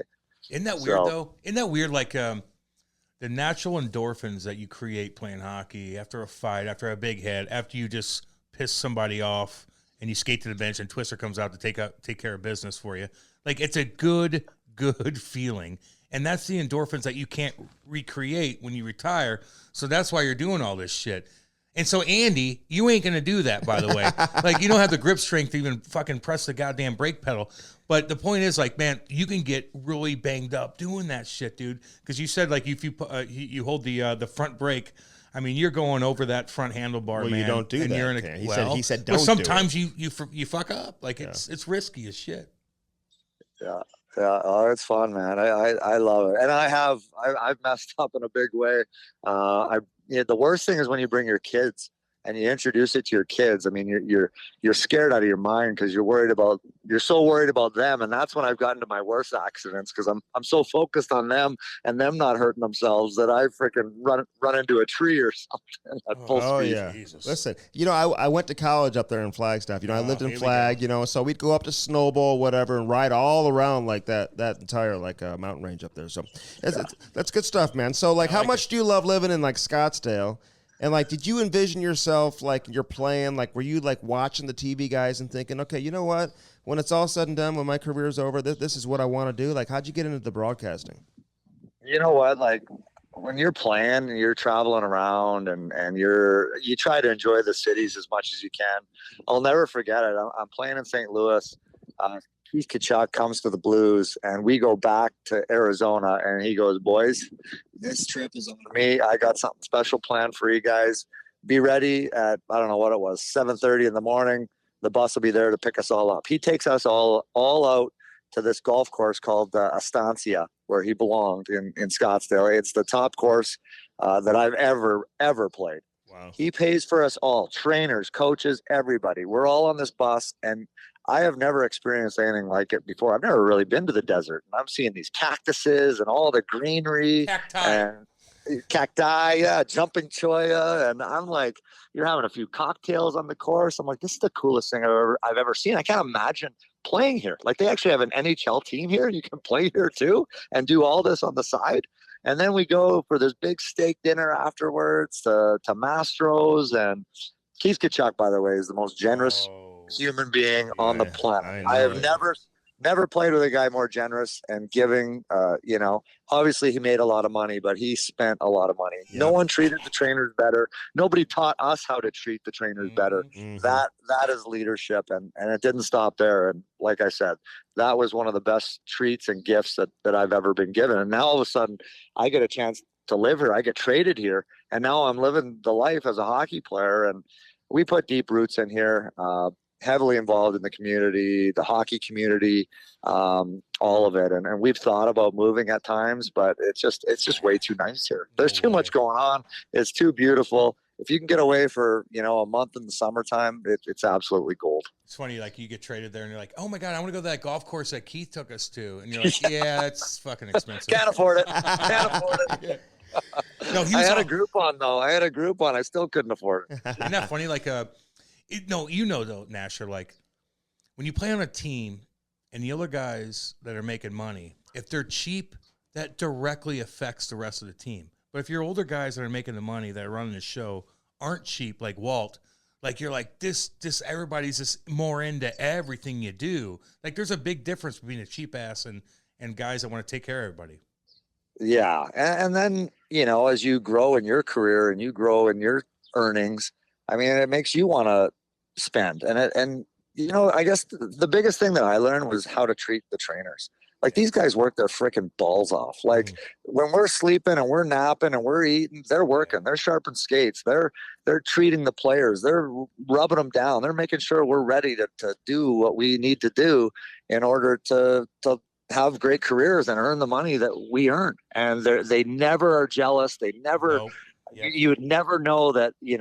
That there's it's just, they're the most incredible human beings on the planet. So you have to take care of these guys. And, I think you need to come into the league and have older guys show you the ropes, because I've seen teams and I've seen, that lose that leadership, that have never had that leadership. Yeah. And the players just, sometimes they don't know any better. They don't know that you should be tipping these guys as much as you possibly can at Christmas. And because they depend on this money, they don't make a lot of money, and they deserve it. Yeah. And they're crushing sodas all day and eating popcorn. Like, I mean, the most unhealthy lifestyle ever as a trainer. It's bad. Oh, yeah, It's I really know, bad, I know. Andy. I'm telling you. So Yeah. Well, media is pretty bad too, boys. Yeah, fuck them. Let's be honest. We've seen those press meals. Fuck We've all of seen them. some of those folks. Well, yeah, I can agree with that right now. Right now, I can agree with that. yeah, no question about that. Hey, what about Shane Doan though? Like, does he still have his ranch? I mean, you guys go way back to Cam. We've had him on. We had Darcy Tucker on. We've had some of your former, Kamloops teammates from back in the day. But like, what's Doan like behind the scenes? Like, you talk about generous people. Like, is he up there too?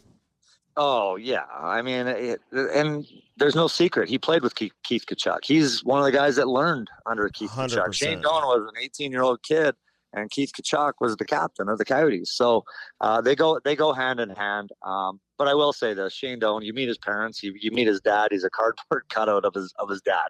They're twins, and there is no nicer man on the planet than Bernie Doan. And Bernice is his mom. So he's been raised the right way, grew up on a ranch, a Christian ranch. That's where, in fact, me and Shane first met. I think I was 12 years old. He was, 10? And that's when we first met. And then we met a few years later when I was in Kamloops, and he knocks on my door as a fresh 16-year-old. And he's my new billet. He's my roommate. And he shows up with the tightest jeans you could ever imagine, with this cowboy hat on and his belt with a belt buckle the size of a dinner plate, I guess you could say. And I don't know, we've hit it off. We've been best friends for forever. But he's one of the best human beings on the planet. Jerome McGinley too. I mean, we played with him. He's cut out of the exact same cloth and still is. All the money, all the fame, the Hall of Fame, none of it has gone to these guys' heads. They're still the same guys. All right, so take me back to your days in Kamloops, though. Like, you're playing with all these guys. Like, did you know right then and there these guys were all going to go on to have long careers and be as successful as they ended up being? And, like, how did that set the tone for you just to kind of, like, go into adulthood and just kind of be who you are right now just from that experience? Well, I think the biggest thing. Are you walking backwards? He's got a right now? bobcat going backwards right now. He's got a Yeah, new I don't know pool what's going in. on.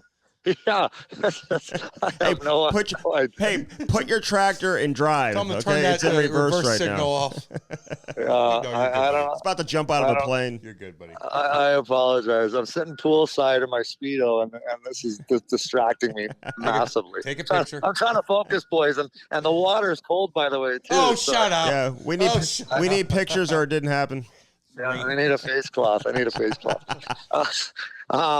Anyway, yeah, you go to Kamloops, and I knew right away. I mean, again, it's so important. I think my kid's playing junior hockey right now, and I know now as a father just how important it is to play with great players and to have those guys that are leaders. And it starts back then. I mean, when I'm 16, I'm playing with Daryl Sador, I'm playing with Scott Niedermayer, I'm playing with Corey Hirsch, playing with Zach Boyer. Like, these are the guys that I'm learning under, and we're winning every night.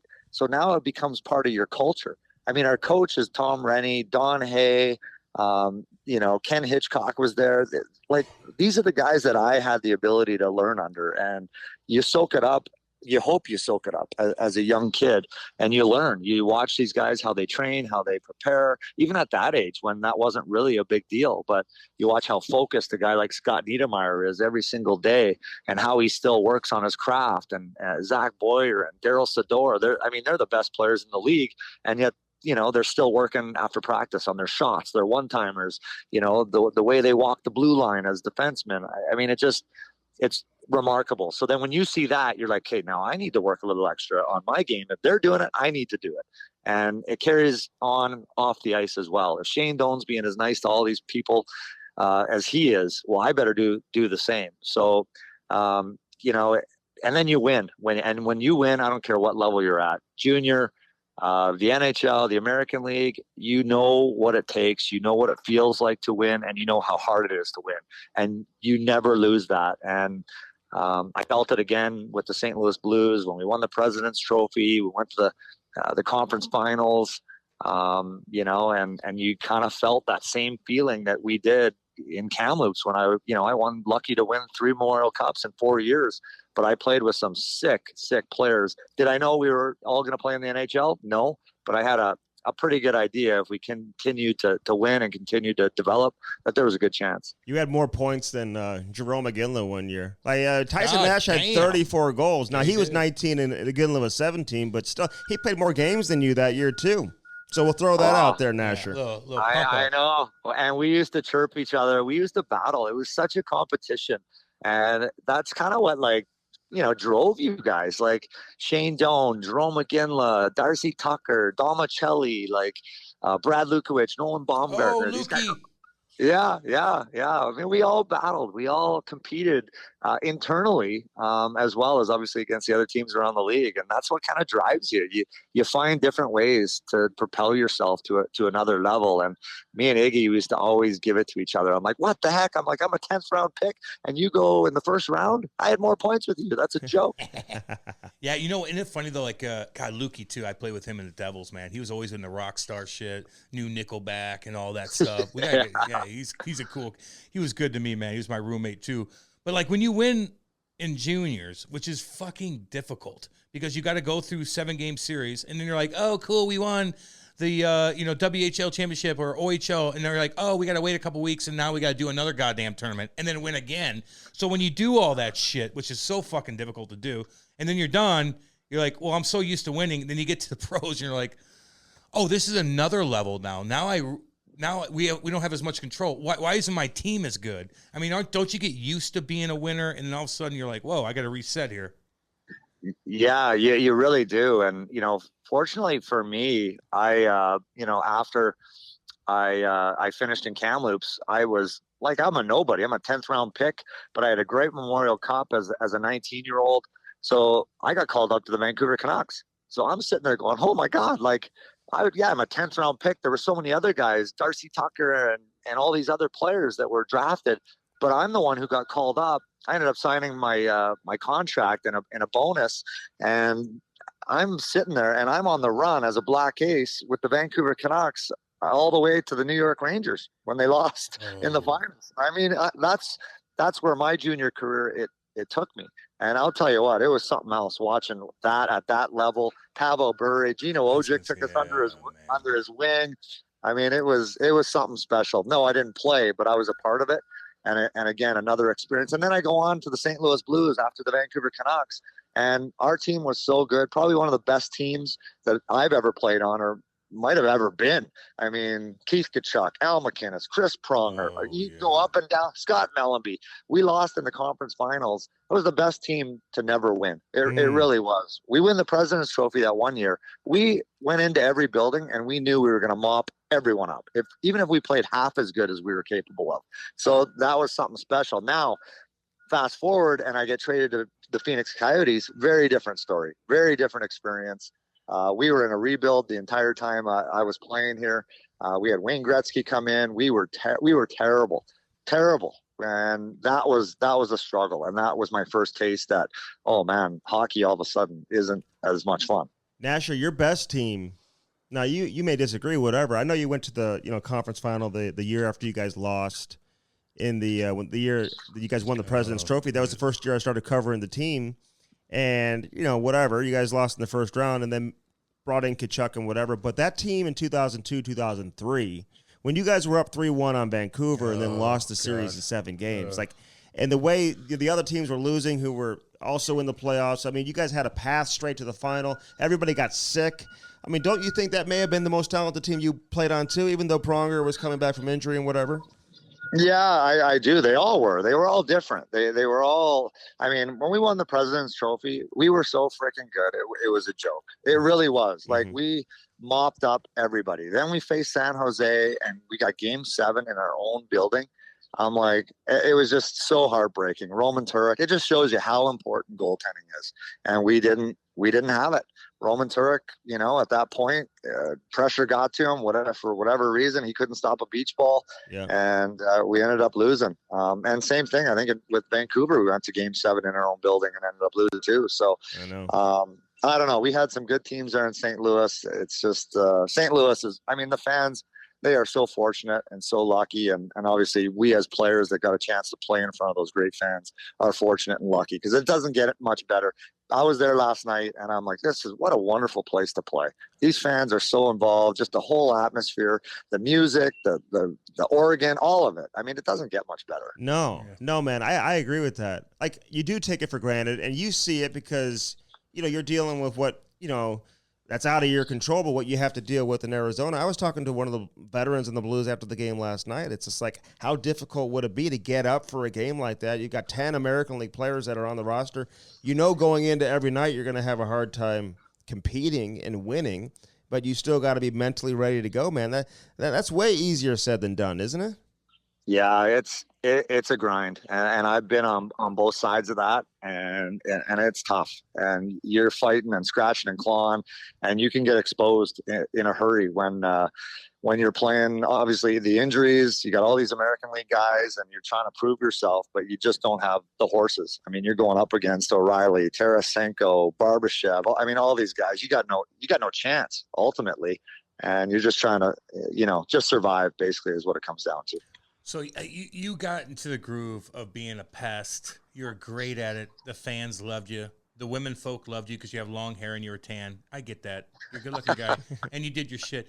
But, like, was there a time when, like, maybe you're like, fuck, I'm running around, and we don't got anybody dressed? Like, was there any time where you're like, God damn, like, maybe I need to chill out a little bit because I'm going to have to, like, wipe my own ass tonight. And like, I don't know, man, like there's some big boys in the league. So how'd you get into that role? And tell us a couple times where it's like, maybe I should calm down tonight. Yeah. Oh man, there was a lot of nights. There was a lot of nights, but again, you're a tough guy. And I remember coming up and Tony Twist came over to me and he said, listen, you got carte blanche tonight. You can do whatever the hell you want. You can fish hook Matt Sundin. You can do whatever you want because I'll be right behind you. Wow. And I'm like, oh my God, all right. That makes it a little easier. I can do whatever. And I did. And you know what? He loved it. Then Reed Lowe loved it. Rudy Postcheck loved it because it gave them a reason. It's so tough. And I think you would agree with this, to just go out and fight without a reason. But when you see one of your teammates getting throttled or getting, punched in the face, like I did many a nights, and I deserved it, and I knew it was coming, it made it a lot easier for them to come in and help me out and fight in my honor and in the team's honor. But there was a lot of nights that, at the end of games, when I would be chirping at a bench, when I would be, smirking and smiling and making fun of somebody for whatever reason, and we're up 4-2, Al McInnes or Chris Pronger, they'd come over to me and be like, okay, stop. You're done now. You've done your job. We scored twice on the power play. Now sit here and shut your mouth, or else you're going to get me beat up, or you're going to get Pavel Demitra beat up. So knock it off. And Joel Quenneville, there's a lot of nights he wouldn't even play me in the last 10 minutes or 7 minutes of a game because he knew that I was going to get my face caved in. So there was a lot of that going on, but I knew it was always coming. I was always prepared for it. I think that the time when I finally should have shut it off, and I didn't, because I thought that's why the Coyotes went out and got me, was in Phoenix. And you said it best. We didn't have the horses. We didn't have the players to go out there and score in a power play, or we weren't winning a lot of games. And I'm still running around chirping and being a total, dick out there. And there's no reward on the other side, right? There's no power play that's dominating. There's no Chris Pronger, Al McInnes, Pierre Turgeon that are lighting the lamp every time we go to the power play. And, at one point, Wayne Gretzky's like, I don't know what you do. Like, what are you doing out there? You're running around hitting everything that moves. He's like, there's a little black thing out there. It's a puck. You might want to put it in the net a few times, So that's what I wish I would have evolved. I wish I would have had somebody pull me aside and be like, hey, you're going to be out of the league here in a couple of years if you don't start playing more hockey. And if you look at my stats, I was able to. I scored 34 goals, and in junior I scored 20 almost every year in the American Hockey League. But I kind of lost that offensive touch because all I did was play 6, 8, 10 minutes a night and try to run around and hit everything and move and chirp at anyone who would listen. Nasher, but how difficult was it to play for Wayne Gretzky? Like, he's your coach. I mean, this was like 20 years ago, so he was still relatively young, like just out of the game. and he's always carrying around the aura of being Wayne Gretzky, still does to this day. Like, just having him as a coach, like, was it difficult? I know people would say, wow, how cool is it to have Wayne Gretzky as your coach? But at the same time, was there like a challenge that came with it? Well, I think the challenge ultimately for us was, I mean, I had Wayne Gretzky wallpaper, Wayne Gretzky bed sheets when I was a kid, and now this guy's calling me on the phone. I thought it was a joke when he called me and said, we just traded for you. And, now you're playing for this guy. I mean, I would have went through a cement wall, whatever. I would have fought anyone. I would have fought Rob Probert for this guy. So there was that effect. But then there was also the effect that, we were supposed to be in a rebuild mode. And this is all of a sudden now Wayne Gretzky, coaching your team. You can't lose when Wayne Gretzky's your coach. So we go out and now we start trading for Curtis Joseph and Ed Jovanovski and bring back Jeremy Roenick and Peter Nedved and, Holy. Like we're still bad. And we still don't make the playoffs. So now all of a sudden we're not drafting the Crosbys, the Canes, the Taves, the Ovechkins, all the superstars that went through the draft, because we were supposed to be rebuilding when I was playing. And instead now we're finishing, 9th, 10th, 11th, and we're getting the Kyle Turrises and the Mikhail Bodkers and the Jacob Carises. And, Jacob Carice. I think that, oh my God, I played with him in 12. Oh my God. Yeah. I mean, terrible, like great guy, but terrible player, to be drafted where we drafted him. And because we should have been having the Canes and the Taves.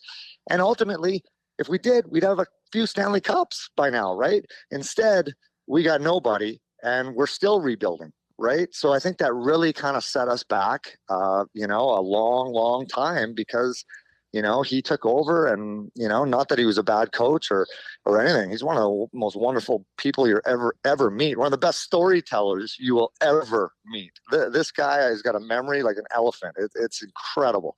But that was a time in the organization when you look back now and you're like, man, that really kind of hurt us, because we should have lost the right way. Listen, Nasher, I get it, because you work for the Coyotes, so I mean, people that may not understand that, but at the same time, like what can you say? Like, you're gonna have the 5,000 seat arena next year. Oh God. The organization, like the perception on the outside. I mean, you know what it is. Like, people are always like making fun of Arizona and whatever. The league gets involved. Like, how difficult is it to like put up with that shit night in and night out? You go on television, you got to put the smile on your face and try to sell a product that is difficult to sell, man. I mean, I give you all the credit in the world, Nasher. Believe me, I mean, I know that can't be easy to do every single night. Yeah, well, here's the thing, you guys, and media, and I'm going through it right now with the media and this Twitter world. I've been just absolutely tossed right under the bus with very little intel and very little research. In fact, a lot of reckless reporting by a lot of people that I used to respect out there in the media world. And it's no different with the organization. There's a lot of people throwing stones at the Coyotes right now, and they don't understand exactly what has gone on and how we got to where we got to. I mean, we've been kicked out of our building. Like, we've been kicked out. The lease was ripped up. We had I don't know what we had, like 15 years left on the lease a bunch of years ago, and they tore that lease up. Then we're going, short-term lease, and they ripped that one up because they found out that we were possibly looking at moving and wanting to build a new rink where the rink needs to be built, where it should have been built 20 years ago. I mean, that's the bottom line. We need to be in a place where we can thrive. And we used to thrive downtown. I played in that rink. I know where our fans come from. They saved a bunch of money a long time ago on building the rink where they built it. Well, you guys have been out there. You know it's too difficult. I mean, it'd be like putting the St. Louis Blues in where, like St. Charles or, I mean, even further, Franklin County, out by where I live, farther. So it made no sense, and we paid a heavy price for it. So they're trying to make a bad situation the best they possibly can. Ultimately, they're hoping to build a rink right down where ASU plays in that vicinity. So, what do we get now? 8,000 fans. So we're going to get 5,000 now, and we're going to be packed. It's going to look packed. It's not ideal. No. But our ownership group is like, okay, how else can we make this better? Let's build the nicest locker room and practice facility locker room that we can build. So we can bring players in. So really all they have to do is go down and play the games but they still have the best in the business as far as NHL locker room, facilities, weight room, training, hot tubs, cold tubs, steam rooms, all that stuff that players want in order to sign with a team. And then it kind of just flows along with the rebuild. We're in a full rebuild, and we're losing right now by design. So in 4 or 5 years, when we move into this new building, that's going to be the baddest, most kick-ass facility you guys have ever seen, because that's what our ownership does.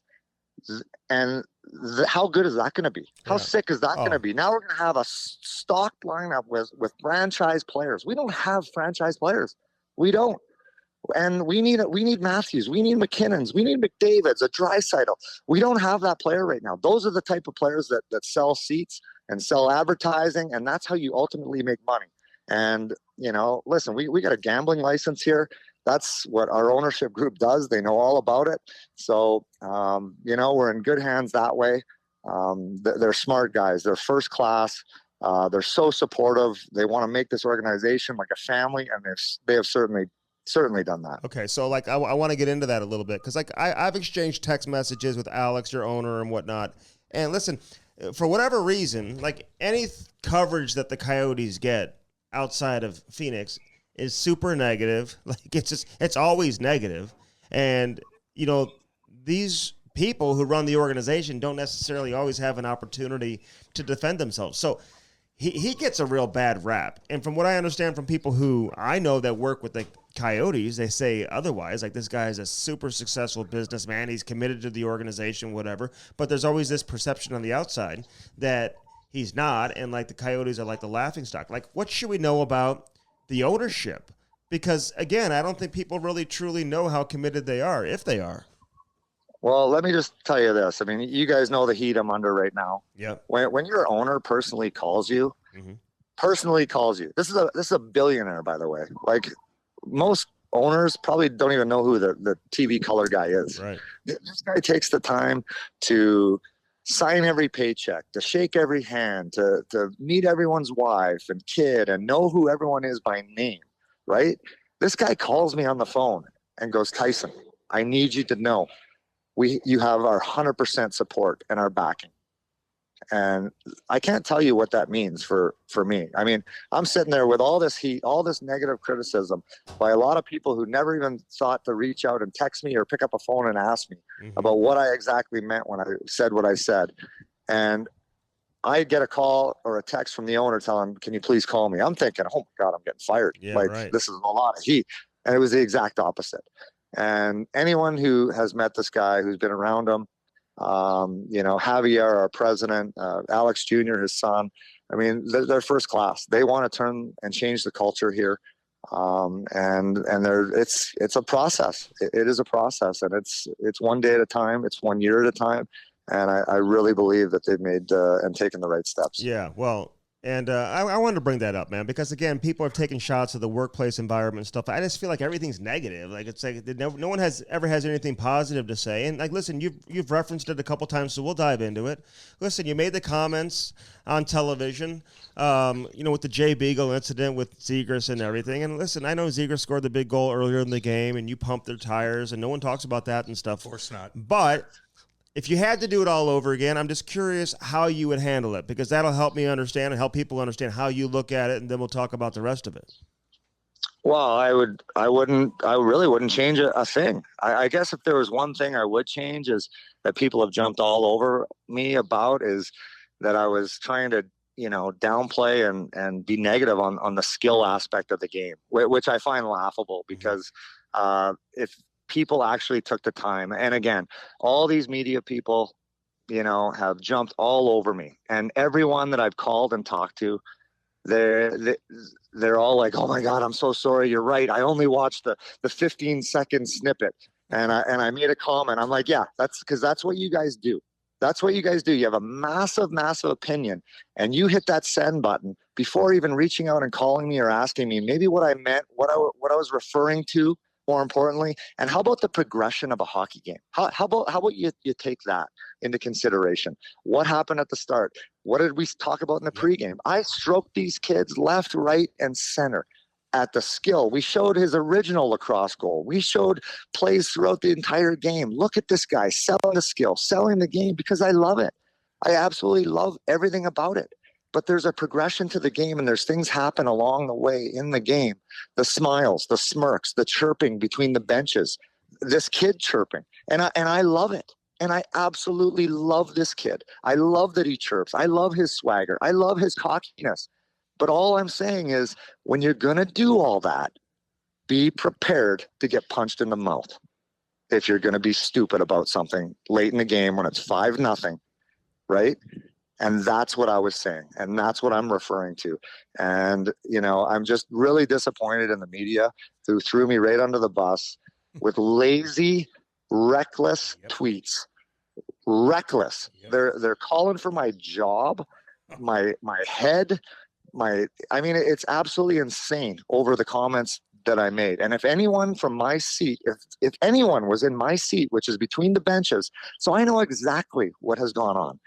Jay Beagle, in fact, now after the fact, I know, and I already knew because hockey has changed, but it hasn't changed that much. Mm-hmm. Jay Beagle warned Zegras multiple times in that game to settle down and knock it off.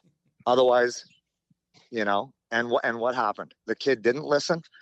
The kid just continued to go on. It's 5-0. This is a team, by the way, that lost 11 straight games, guys, before this coming in. And they're skating around against the Tucson Roadrunners, who had 11 American Hockey League players in their lineup. And they're skating around like they're the Globetrotters. And it's embarrassing. It's embarrassing from start to finish. Did you look at Zegras' celebration after he scored? Oh, yeah. He's taunting the fans. I mean, that's mistake one. That's issue number one, right? Then it's the chirps. That's issue number two. The smirks all game long. That's issue number three. I mean, and again, I love it. But if you do all that stuff, like, there are consequences if you're going to poke the goalie at the end of the game, by the way. 100%, man. And here's a couple things. First off, there's ways to go. Like, no, name me one person, even the old dinosaurs, that say, I don't want skill in the game. Like, name me one person that thinks that way. That's just such a false narrative. Like, no one thinks that. But if you're going to talk shit and you're going to dance around after doing that and skate by the bench, like, guys are going to get fucking pissed. Jay Beagle's not Derek Bugard. Jay Beagle doesn't fight. Look up his fights on YouTube, and you'll get like you'll be like, oh yeah, never mind. He's not that tough. But he's a veteran guy that's been in the league a long time, and he's fucking pissed. Like, you look at a Datsuk, by the way. Like, Datsuk would do that stuff, but he wouldn't say anything, and no one fucked with him. Like, there's just an extra element to it, and I agree with everything you say, man. I really do. Well, and that's just it. I mean, I played with a ton of skill players, some of the best that ever freaking played, and I loved it. I wasn't against it. Oh my God, I encouraged it. I wasn't against that goal. If you listen to my goal call, I stroked this kid. I'm like, this is gross. This is sick. This is unstoppable. Like, whatever. I love it. I love the smirk even. But if you're going to do that stuff, you got to be prepared for consequences, because you are embarrassing the opposition who, yes, they should have played better. Yes, they should be better, but they weren't. You're in the other team's building on top of it all.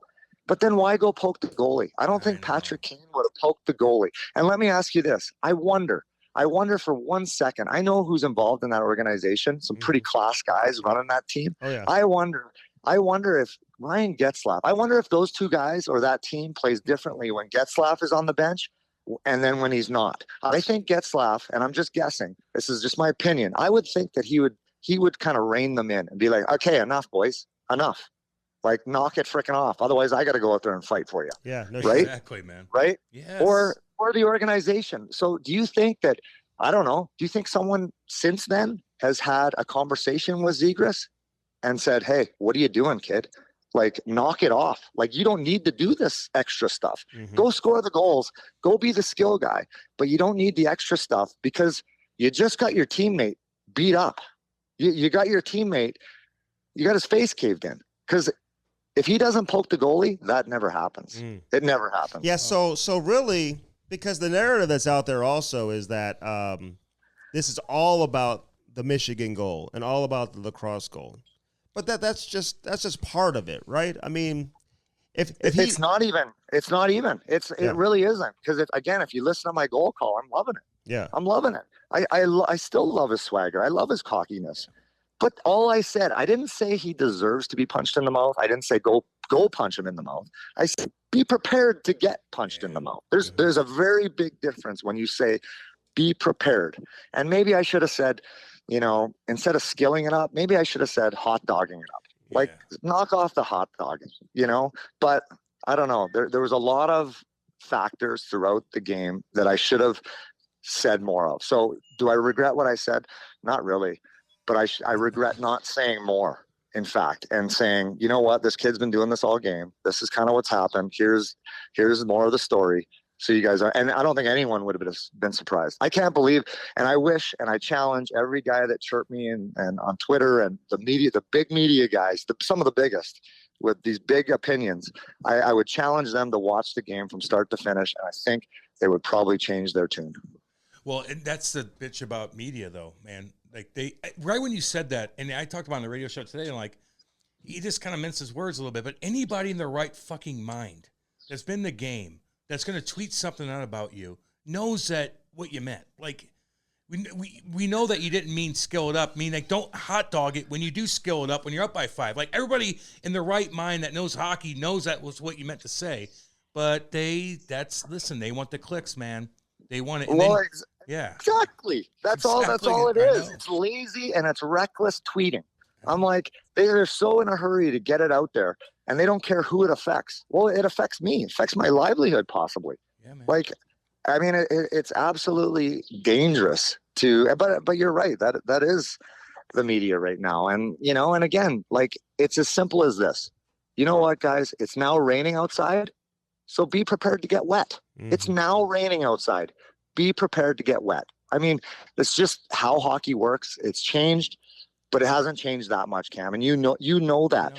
And if anyone was on that Coyotes bench, the fact that Beagle warned him, apparently, that I found out after the fact, tells me that I'm exactly dead on right. Yeah. Dead on right. Because everyone felt it in the building and on that bench, more importantly. And this is a case, really, to me, this is a case of old school teaching new school.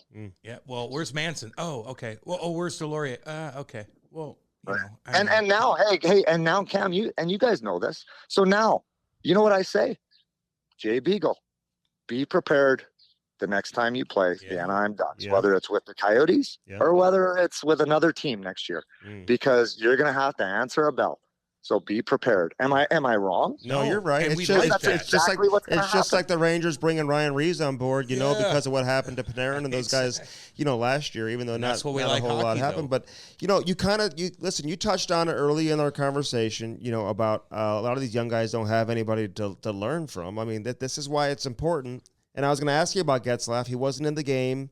But they've got old school guys. Pat Verbeek is now the general manager there. I would put money on, that he probably has had a conversation, will certainly, change that dynamic and get some of these guys a little bit under control. But I got to ask you this.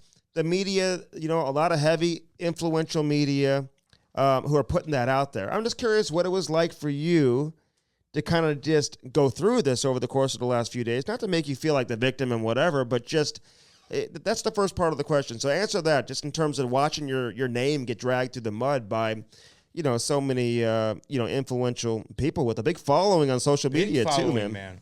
Yeah, it made me a lot of things. A lot of emotions were going through my head. But here's the crazy thing. We all left the rink. Our producer, director, my play-by-play guy, myself, we all left the rink thinking nothing of it. I'm like, okay, I went home, slept like a baby. All of a sudden I wake up and I'm like, what the heck is going on? My phone's, I don't even have Twitter, but my phone's blowing off the hook with a lot of freaking really powerful hockey people too that are in my corner going, you're dead on what you said. In fact, way more positively than negatively. I mean, guys that actually know the game, right? That played the game and, are still heavily involved in the game. We're just like, dude, everything you said was dead on. So that helps, but still. Yeah, but they're not on Twitter. They're not on Twitter. Yeah, they're not allowed on Twitter. Yeah. And it is frustrating. And that was another point. I'm like, yeah, but you guys are all quiet, someone stick their nose out for me then, but I get it.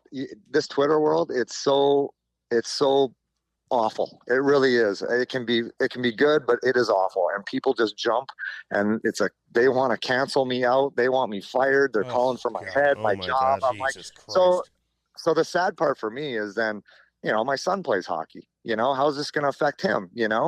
My daughter, all my kids are seeing this, and they're like, "Oh my God, Dad, are you okay? Like, how are you feeling? You're kind of getting bullied." And I'm like, "Hey, it's part of it. When you have a microphone and you're a public figure, you're always on. You got to be careful, and you are judged and you are critiqued, which I'm fine with. But if you're going to critique me and you're going to judge me and you're going to say all these awful things, at least watch the entire game. Like, at least watch the entire game, because you got no business having that big of an opinion just watching a 15-second clip." Okay, so you said you reached out to a couple of media people, like you had conversations. Like, you want to tell us who you talked to or no? But what were those conversations like? Like, what'd you say? Well, I called them out, and it was hilarious. They had their tails between their legs. They were, I mean, apologetic. "Oh my goodness, you want me to say anything? You want me to rescind what I said? You want me to tweet something out?" I'm like, "No, I don't need that. But what I need you to do is give me and show me a little bit of respect. I'm pretty good at my job, and I've been doing it for a long time. I actually played in the league, so I kind of know what I'm talking about, and it shows afterwards that I do know what I'm talking about with the after effects. There was no suspension. There was, Jay Beagle's, still playing. Unfortunately, there was an injury on the play. They were so apologetic and so, "I'm so sorry, I'm this and that." I'm like, "Yeah, well, just watch the game. Do that. Just do that. That's all I ask. Or maybe text me if you're going to blow me up and throw me right under the bus." Well, the bitch of it is just like in politics. It's like you could call up somebody out who's dead wrong, lying to people, and all of a sudden you call them out and you figure it out, weeks later, and all of a sudden they're like, "Oh, yeah, I messed up," but they just hide. So when you call those guys, you should have been like, "Yeah, retweet that and say, no, I messed this up."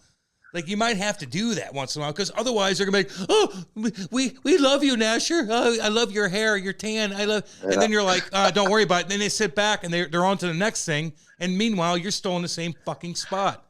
Yeah, but you know what you learn is that you learn who people are, and you figure things out in a hurry. And the sad part is I really respected a lot of these people, but again, it's all about the likes and the followers, right? And they don't care who they hurt and who they run over in the process. All right, so the good news is you got the support from the organization. Yeah. So at the end of the day, that's got to make you feel at least pretty good, right? To put your head on the pillow at night knowing that your job's secure, you're not in danger of getting fired. And from, who you work with and whatever, you had the support there. So, like, what's the teaching moment here, though, in your opinion, for young guys that are watching this, whether they're in junior or, maybe they're just coming up in the NHL right now? Is it like, Troy Terry got his face bashed in? Is it because of Zegras? I mean, and is that the teaching moment? Hey, be careful what you do because your teammate may end up paying the price? Well, yeah. I mean, listen, there's a lot of learning lessons. There's a learning lesson in it for me as well. Like, I get emotional, I get fired up. That's the type of person I am. Good or bad, that can also get me in trouble. But maybe take a breather. Take a breather before you speak. Watch an extra few seconds of the replay. But in this incident, I'm telling you, like, Zegras had no business poking the goalie. And I question whether he even should have been on the ice at that time of the game. Like, is there a need to go up, 6-0? Or I don't know. But regardless, just stay out of it, because what happened was the worst case scenario, which his teammate, which all teammates do, and it's never going to end and it's never going to stop, because that's what hockey players do, is they stick up for one another. And Beagle came in, he's seen enough, he saw the poke, he gave him a cross check, not that hard of a cross check, gave him a cross check, and Terry comes flying in. And you guys know, and I think Beagle said it best when we interviewed him. He said there's a lot of different ways you can come into a scrum. You can come into a scrum and the guy's not interested in fighting. He's talking, he's got his hands up, he's kind of like, "Hey boys, settle down, like, what's going on here?" Or there is the guy who comes flying in out of left field and comes in hot, comes in aggressive, comes in chucking, and then his stick drops. And when you're on the other side of that, and Cam knows better than any one of us, but when you're on the other side of that, you think you're in one. You think you're in a fight, and Jay Beagle said it. I didn't even know who it was. I didn't even know who the heck it was. So why would I not start punching? There's fighting in hockey. It's allowed. You're allowed to fight in hockey. The purpose for it. And he was protecting himself. He was chucking. It's fight or flight. And he hit him with 2 or 3 real hard shots and then dropped them. And he didn't keep throwing. He didn't get on top of him and start continuing to pound him. I mean, that's where it ended. So I don't know. That happens 1,000 times a year. It almost happened last night in the game against the Blues. Yep. Our guy, Barrett Hayden, poked the goalie. Yep. He got completely freaking lit up and smoked by Shen. And it happens all game long. You poke the goalie, that's what's going to happen, boys. So kids, that's not going to change. No matter how much skill we bring into the game and how the game has changed, if you take liberties on another team, it's going to happen. Yeah, Schenner was having a good game too. He's like, "Get the fuck away from me! Get down! Sit down!" Right. But also, did you see how the Blues, you guys, finished that game off? It's 5-1. Very similar. Mm-hmm. They didn't freaking want to run up the score. They put the fourth line out. They put the fourth line out. They dumped the puck in. Yes. They were like, they couldn't get that game over quick enough. And it's just lessons, right? These kids are young kids. And don't you think that Zegras now, do you think he's ever going to do that again? Like, I'm not sure he does it again. I really don't, because I think someone in the organization probably said something to him. Mm-hmm. And I hope it was freaking Terry himself going, "Oh my God, buddy, you got me absolutely worked." Thank you for that. Yeah, thanks for whacking the fucking you're buying dinner for the next friggin' year. But I think there's lessons to be learned on that part of it for sure. I think too, the new. And not saying that you have to play the game to understand it, but I think in a way, like, to try to describe instances like this, when it comes to like toughness and like code and this, that, and the other, people, they want to ask you exactly what happened. You're like, I can't explain it. It's just hockey. Like, you can't chirp and you can't do this, but to really like answer that question to all these people that really never played, and you're like, this is why that happened. It's really hard to really explain it. Unless you're in there and you feel the emotion, you hear the different little things that go on in the bench and what they're doing. Like, man, it's just a weird thing. But if you don't know, you don't know. But boy, oh boy, you're quick to jump on something, though. You're quick to tweet that goddamn thing out, man. Trust me, the people that know, they see it, Nasher. They really do. And they're sticking up for you, man. Well, and the other thing, like you touched on it, Cam, I mean, this Jay Beagle, he's not a dirty guy. No, I mean, and I know I said previous, like, he's not Bob Probert. Probert was not a dirty guy, but obviously one of the toughest to ever play the game. So it's not, that's what I was referring to. I just want to get that out there before I get abused maybe on that too. But Jay Beagle is not a tough guy. No, he's not Probert. He's not Domi. He had no idea who he's fighting. He's got 4 career fights. The intent was, was certainly, not there, but stuff happens in a game, and it's always going to happen. And I hope we just move forward. And I mean, this is also a team that in years past, we've never stuck up for each other. Last couple of years, Connor Garland would get slapped around. Oliver Ekman-Larsson, Clayton Keller slapped all over the ice. Yeah. And you have to change that culture too, because these young players and these skilled players have to feel protected. They have to go out on the ice and feel 8 feet tall and that nothing's going to happen to them, because you do want to see that skill. And that is where the culture is changing here. And when I say, hey, good for Beagle, like, not because he absolutely tuned a guy that nobody even knew it was Terry, but the fact that he stuck up for his goaltender who was getting poked, and he stuck up for his team that got embarrassed that night in a 5-0 score. Yeah. And it has very little to do with the goal that Zegras scored. Well, he's probably frustrated and like embarrassed. This guy's a former Stanley Cup winner, and he's on this team that's losing. They're losing 5-0, and you got these kids out there just prancing around, just having their way like that. That'll get under your skin, Asher. You know that. But it's also the progression. It's the progression, which I wish I would have talked about more. I wish I would have let fans know about more, but I didn't want to say anything against Zegras going, oh, he's smirking at the Coyotes bench, or focus on the celebration after the goal. I wanted to focus on the goal itself rather than call the kid out and go, look at how cocky he is taunting the fans though. But now I wish I did. Because it certainly played into the end game and what happened. Let me ask you this, because you are between the benches. And so you have a completely different look. You're hearing everything. You're seeing everything. Is this an issue you think throughout the league? Like, is this an isolated situation with this team, with this specific player, or do you think this is something that's happening throughout the league right now? No, I mean, I don't know. I don't watch Anaheim enough. I don't know if this is something this kid has done numerous times before. I don't know if he's gotten into it with other guys. I mean, you'd have to ask the players. I'd be very curious, at the history of this. But, like, you do love the skill. You love it all, right? The U.S. development program, this kid, learned under. Mm-hmm. But in the U.S. development program, you got a bubble on. You got a full cage on. You're playing in the USHL. No one can get to you. No one can fight you. And you're going around and doing all these things. Now you're in the NHL, though. So now it's different. Now it's very different. And this kid is young. He is young and he is talented and he is special. We know that. But you have to be cautious of your actions, right? And I think that's all I'm trying to say is if you're going to act a certain way, you have to be prepared for what may come. I wish somebody would have grabbed that Brad Marchand when he was tossing around our boy Clayton Keller, though, a few weeks ago. Wasn't it Marchand? Didn't do it then. Right. But you think he doesn't know. He doesn't know. But he continues to do it. And I love it. I knew. Like I said, I knew. I did it every game. Yep. I did it too much.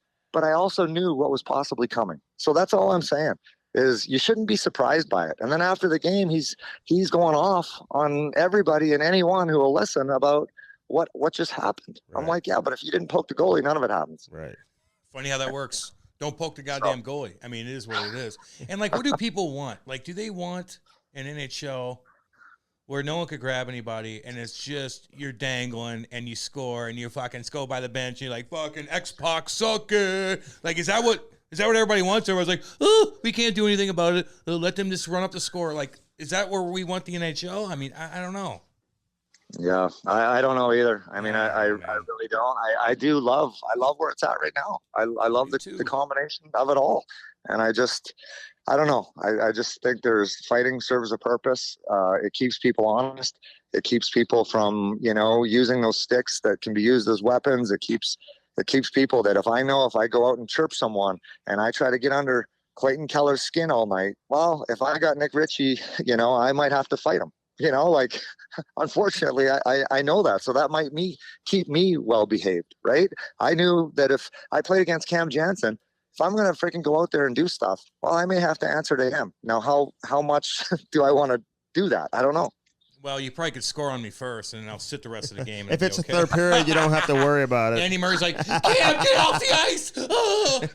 Jesus Christ. Well, listen, man. You created some headlines, but you know what? I will say this, though, Nasher. You got a lot of people talking, yes. And I think there's a lot of hockey fans out there that never truly thought about, comprehended, understood that side of the game and the game within the game that I think probably understand it now. I think there's an educational part of this too, like you're educating people. Cam he didn't go to school after grade 9. This is the most education that he's gotten in a long time. Thank you, Nasher. Thank you. So I would never give me any credit, I'll tell you that. But what I will ask again, guys, is that everyone just goes and watches the game. Watch it from the pregame show till the end of the game. That's a lot to ask. Coyotes and Ducks. I gotta go to bed. I gotta go to bed. It starts at 9:30 here in St. Louis. The Ducks had lost 11 straight, and you want me to watch that fucking game? Come on, Nasher. Oh, I know. And the guy that originally tweets out the whole story, like,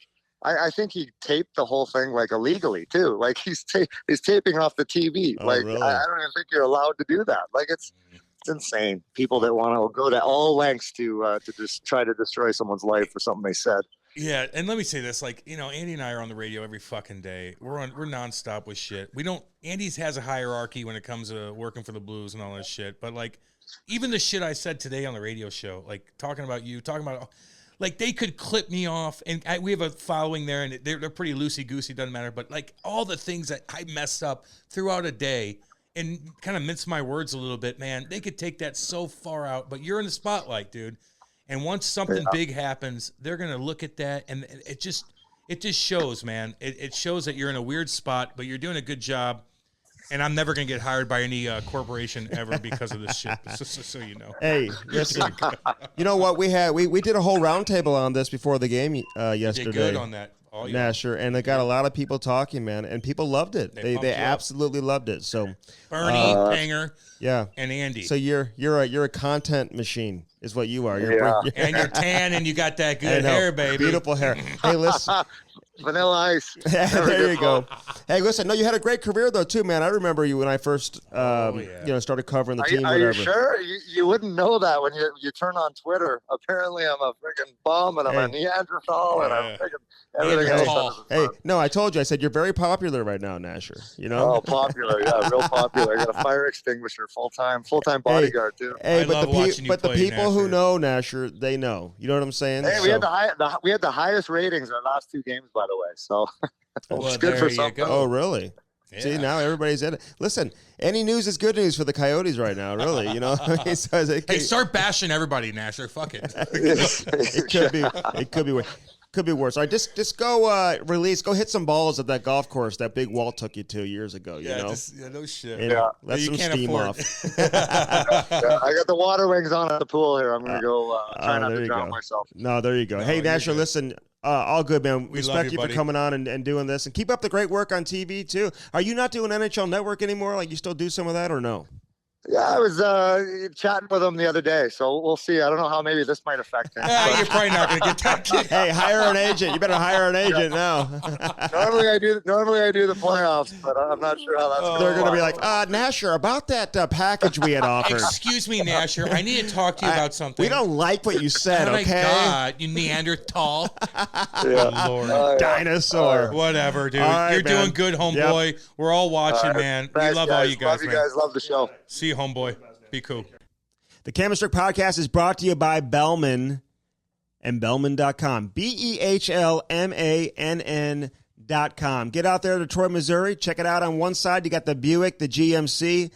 Options for everybody. Then right across the street, you got the Chrysler, Dodge, Jeep, and Ram. Again, find something that works for you and get yourself a new set of wheels in time for the winter. All right, that was Tyson Nash on the Cam Strick Podcast, man. We appreciate his time and for answering the questions. And he's dealing with a lot of, listen, not everybody, even if you're a professional athlete, Cam, and you've been around for a long time, like nobody likes taking that type of criticism and heat. No, I like digging myself a hole and having trying to crawl out of it. It's so fun. And it's not always fair. You know what I'm saying? It sucks. And that's why we stick up for the guys that we need to stick up for. And yeah, he could have minced his words a little bit better. But who gives a shit? Ain't that big a fucking deal? Like, who cares? Everybody makes a big deal out of everything. Like, shut the fuck up. I can't believe you did. Wait, what? Keith Olbermann, you weirdo fuck. Mm-hmm. Like, settle down, goofball. Keith Olbermann. Yeah, he did. You try to get him fired. Like, and if you're trying to get people fired, you're a fucking weirdo. Hey, listen, I like this Alex, too.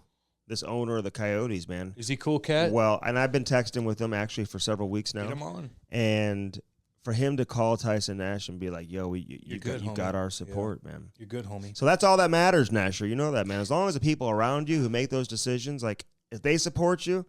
I think Big Tom would do the same thing here. Yes, he would. I think Big Tom, if you called Big Tom Stillman and said, hey, like, he's going to be like, no, I got your back. I get the fucking game. He gets the game. Like, I'm like, freaking, I heard somebody say something in the grocery store. I got to do something. No. He's like, no. All y'all loud noises, settle down. This is all going to go on. And you know what? We're talking about the Coyotes here. Who get no attention. No attention. Jesus. Like, any attention's good with you guys. Any attention's good attention. 5,000 people are going to be watching you next 3 years. Sellout. Lord. It'll be a sellout. Oh, sick. Poor Clayton. Clayton's like, didn't I just do this in junior in fucking USHL? Did he play juniors? No, he went to USA program. They got more players. Every promotional item is going to be the first 5,000 fans receive a calendar. The first 300 fans get a calendar. We can't give them to everybody, guys. Jesus, that sucks. The first 1,200 fans will get a bobblehead. Yay. Of Biz Nasty. Our most popular player. Or of Tyson. No, Tyson Nash. He's the second most popular player. Clayton's third. He may be more Phil popular now.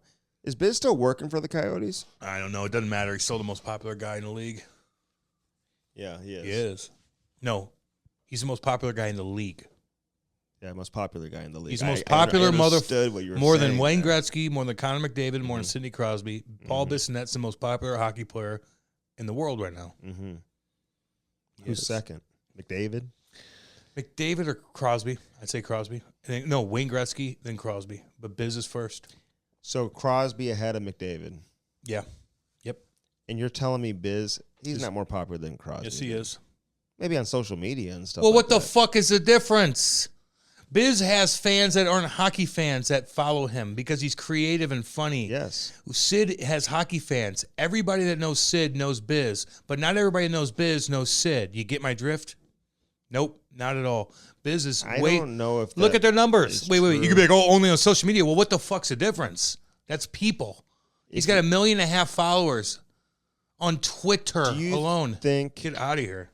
No, people no know debate who on that. Biz is and they don't know who Crosby is? Yes, sir. There's kids in fucking all over the world that know Biz because he's funny. Yeah. I'm telling you right now, he's the most popular hockey player in the world. Okay. Biz nasty. So give me your top 5 Of what? most Popularity. popular hockey players in the world. Wayne, Biz. Okay, you said Biz is more popular than Wayne. Okay, yeah, I Well, just said put it them in wrong. order. Oh, We Biz. start with 1, Biz. not 2. I mean, this guy wants to start with You 2. said 5. I'm going to Then give you the 5. We'll start with 2, then go to 1. It's Biz. Uh-huh. It was Wayne. It's Sid. Mm-hmm. It's Ovi. McDavid. And then Don Cherry was up there for a while. Now he's kind of scooted off a little bit, and I'm dead serious on Yeah, that. you're going to the bench right now. Well, and then other than that, I don't know. Doesn't matter. It's a big drop off. What Ace? Ace Ventura. Oh, Tom Ace. Oh, Anson Carter. Oh, I didn't know his nickname was Ace. No one knew that. Nobody knew. No one know. Hey, it's Ace. Everyone's like, what? Ace? Ace what? Ace of Spades? Ace of what? Do I get Ace of Base. Ace of Base. Little Swedish band back in the 90s. Hey, no one knew they were Swedish either. Swedish band back in Like the 90s. Johnny Aduya, Swedish. He texted me the other day. Get out of here. I swear to God. Do you even know him? Johnny O, did you? You're damn right. How Me do and you him know? wheeled things together. Dude, get it. That's my we'll get boy. his ass on. I'd love to get Johnny Aduya on. That's my boy. Swedish Nigerian mix. Yeah, Player he's back cool in as the day. shit. Yeah. Johnny Oduya, awesome dude. We'll get his Yeah, ass he got a hold on. of me. I go, what's up, baby? And then he didn't respond back, or No, it was just on Instagram that he Oh, a followed something message. and messaged me on Instagram. Yeah. And I go, what up, homie? Yeah. I go, Okay. get on. Let's go. All right. Johnny Aduya, Johnny O, did you? Oh, he did it. cool ass dude. Did you see Patty Maroon's comments? Yeah. You can't chirp anymore. The game is trending in the wrong direction, he says. Yeah.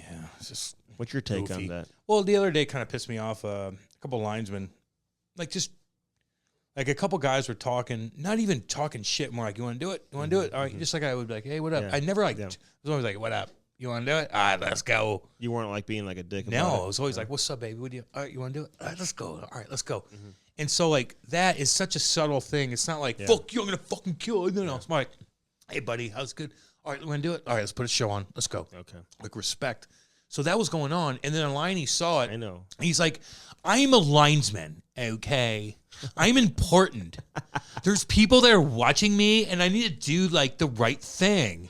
So, and before this fight happens, I'm going to break it up anyway, because I'm important, okay? They need to see me jump in there and be a man. No, go fuck yourself. Lazy ass. I have You stripes fucking on. lazy ass. I'm a striped Well, I'm going to linesman. prevent this from happening, okay? Well, sometimes I think they're being instructed by the league to Well, do whatever. that, you know. So, you know, they're just doing what they're told to do, Cam. They're all trying to stay employed, but, like, I asked you a damn question. What was the question? Patty Maroon, he said that the things are trending in the wrong direction with I the just league. chirped a guy. So he and Wayne Simmons chirping each other saw on the it. bench, I and saw I've it. never seen a linesman come over and just say, both of you get in the box, 10-minute Lazy. misconduct. It's a lazy ass play by the liney. I don't want to deal with this because it's about me. No, it's not about you. It's about the people that are paying $200 fucking ticket in the 300s. No, they want to see I was gonna shit. say 200. Yo, That's fuck up out in of the here. 300s. It's not about you. Never about you. Ever. Your family doesn't even go to watch you play. The linesman? Yeah, they do. No, You they ever- don't. You ever think of No, that? PLZ, I don't give a fuck, and I love PLZ. No one went to the game to watch you fucking do anything. No, his wife and kid. No, they didn't. They watched other people play, and he was just there. Oh. No, I'm saying No, they went down to the game. No, because get out of here. Get out of here. Dude, the linesman. Not one person Every watches Liney's linesman play. has a mom and dad. I don't give a shit. They still went to the game. He calls his dad after the game. He's like, Nah. your right hand was not up fast enough, No, son. They We didn't even know talked you're out about there. this. They didn't even know you're out there. You weren't skating fast enough. Your effort wasn't there. They watch everything but you guys. until you fuck up. How could you get that offsides wrong, son? No one gives a shit. They didn't go watch you play. They might like wait for you afterwards. Like, oh yeah, you were out there, weren't you? No one cares. Don't try to make the game about yourself. And I love Peels. He's fucking great, and he's a good buddy, and we're chirping him. But no one gives a fuck. And they're like, well, I gotta get in here. No, you don't, unless you're getting cut. But if that's the case, then we'll talk about it later. But it's like, as of right now, they're just like, I look at that like you're avoiding confrontation because you don't want to deal with it. Mm-hmm. Fuck you. Well, you got 2 vets. Like, let the boys go. Let them go. They have an Mikula the other night, too. I know, but I'm saying when they're on the bench, let them just talk. go or whatever. They're just talking. They're on the bench. They're chirping, whatever. Like, I got to get in there. Jesus Christ. Their mom and dad are. So I was glad, Patty. Hey, good for you, Patty, to come out and like call him out on that. Yeah, I don't mind that, man. I don't mind it at all. How about Sydney and Malkin? They're getting a little crazy right now. Sydney punches somebody in the face, but if you saw the player, and excuse me, I don't recall exactly who it was right now. Wasn't that big of a deal? He just like, I think he was grabbing his stick. He's like, dude, let go of my stick. Wasn't that big of a deal? Yeah, wasn't that big of a deal? Like, how many games for Sid? I'm like, what? I don't know. 0. None. 0. 0 and 0. Malkin, maybe a game if you can whack a guy's arm, but he missed his arm. Well, that was like the bigger infraction for Malkin. Is this and Boryecky, who's a dirty son of a bitch. Dude, I love that dude. Love him. And I know people who play for he looks like Ottawa a South Park too, character. Who love this guy too. Remember he did the that interview with the late with owner Eugene Melnick. Yeah. I read a thing in the Wall Street Journal about Eugene Melnick. Everybody out there, listen, in Ottawa, man, we're and Eugene Melnick's family. I heard he was pretty cool, man. Hey, he was an owner of the team. He invested money in the team. Whatever. We're sorry to see him. Great article in the Wall Street Journal about Eugene. Yep. Do you read the Wall Street Journal every morning? How often? Every morning. Do you get the subscription? Or? Yeah, because the lady that owned my house has it still, and it keeps coming. And it's the only paper. What name is it under? I get up. I don't know.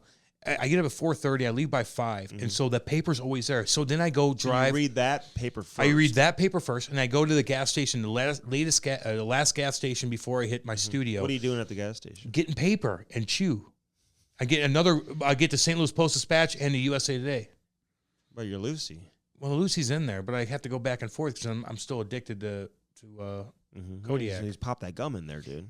Thanks, Andy. Tell me how to be an addict and what I need to do. Yeah, Thank you. It's so funny how you are. Andy will tell you what to do when you're craving addictions. Lucy.co. Yeah. That's what you do. You just. I know what to do. Yeah. I'm just letting you know I still have to have a backup plan. They got pouches. I'm running out of it pretty good. Lozagen. I'll bring you some more. Well, then bring me more. Why are you holding on to it? You don't use it. I'll bring you more. I like looking. You act like you smoke cigars. You take one puff, Cam, and you take a picture of it, and you act like you're Arnold. Dude, I'm going to have it. Looks bigger in your body. Smoke another cigar tonight. Yeah, and it's going to look goofy. No, it won't. Get this little slimmy things. The Virginia Slims. Like the old women used to do. Dude, I used to have to go buy smokes for a lady I worked with at the pharmacy, and she used to. You would have to do that kind of work. She I used to deliver prescriptions, dude. I was the most popular guy in fucking right. I would have fucking snagged you right out of your car. I'm like, what you got going in there? I had my own. They gave me like a company car and everything. I can imagine like, Cam, can you drop off these prescriptions to that old lady? Like, let me look at them real quick. Oh my God, dude, Oxycontin's like, I don't know. There might be 5 missing. One lady, old lady, she was a great lady. Actually, 2 things. I used to put eye drops in her eyes for her because I was very, very nice. Jesus. But one time I went into her house, dude, and I left the car and drive, dude, and all of a sudden there it's going through the backyard and it hit a tree. I did this twice.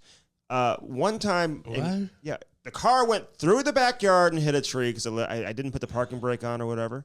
No, you didn't put it in park. Okay. No. You didn't put the parking brake on. No, you didn't put it in fucking park. Here's another thing. Goofball. When I was in college, I parked my car right in front of my house, and I didn't put the parking brake on. No, you didn't put it in park. Dude, it went rolling through the neighbor's yard right into their kitchen, dude. Brody, what am I doing right into their kitchen. Like, what am I doing here? I got pictures of it. He's telling me he's acting like the parking brake's the one that's a fuck. No, you didn't put it in park. No, I did. No, you didn't. And it went right through the neighbor's yard into the kitchen, dude. The loudest noise ever. Well, it's a good thing it didn't hit fucking that. dumb. I mean, good thing it didn't hit the range. Well, good thing it didn't hit like a child playing. Well, or that. Well, yeah. Yeah. No, it was awful. So anyway, get your Lucy. Use that promo code Cam and Strick. Lucy.co. Not com.co. What's your favorite flavor? Cinema. What's your second favorite flavor? I like. Well, let's see Mango? here. Motherfucking mango, boy. Oh Lord, eat the shit out of that. Can you put that up on Instagram, on your Instagram story today? Yeah, Can you I do can. that for me? Like 100%. just like chewing the gum or something. Yeah, Andy, I can. Okay. You don't, have to, damn. you don't have to do these at like 6 in the morning. You can do them later. Well, whatever. So anyway, Malkin Boriecki, It's such a goofy he fuck name. slashed him. Dude, it was like I'm like, all right, the slash, okay, whatever.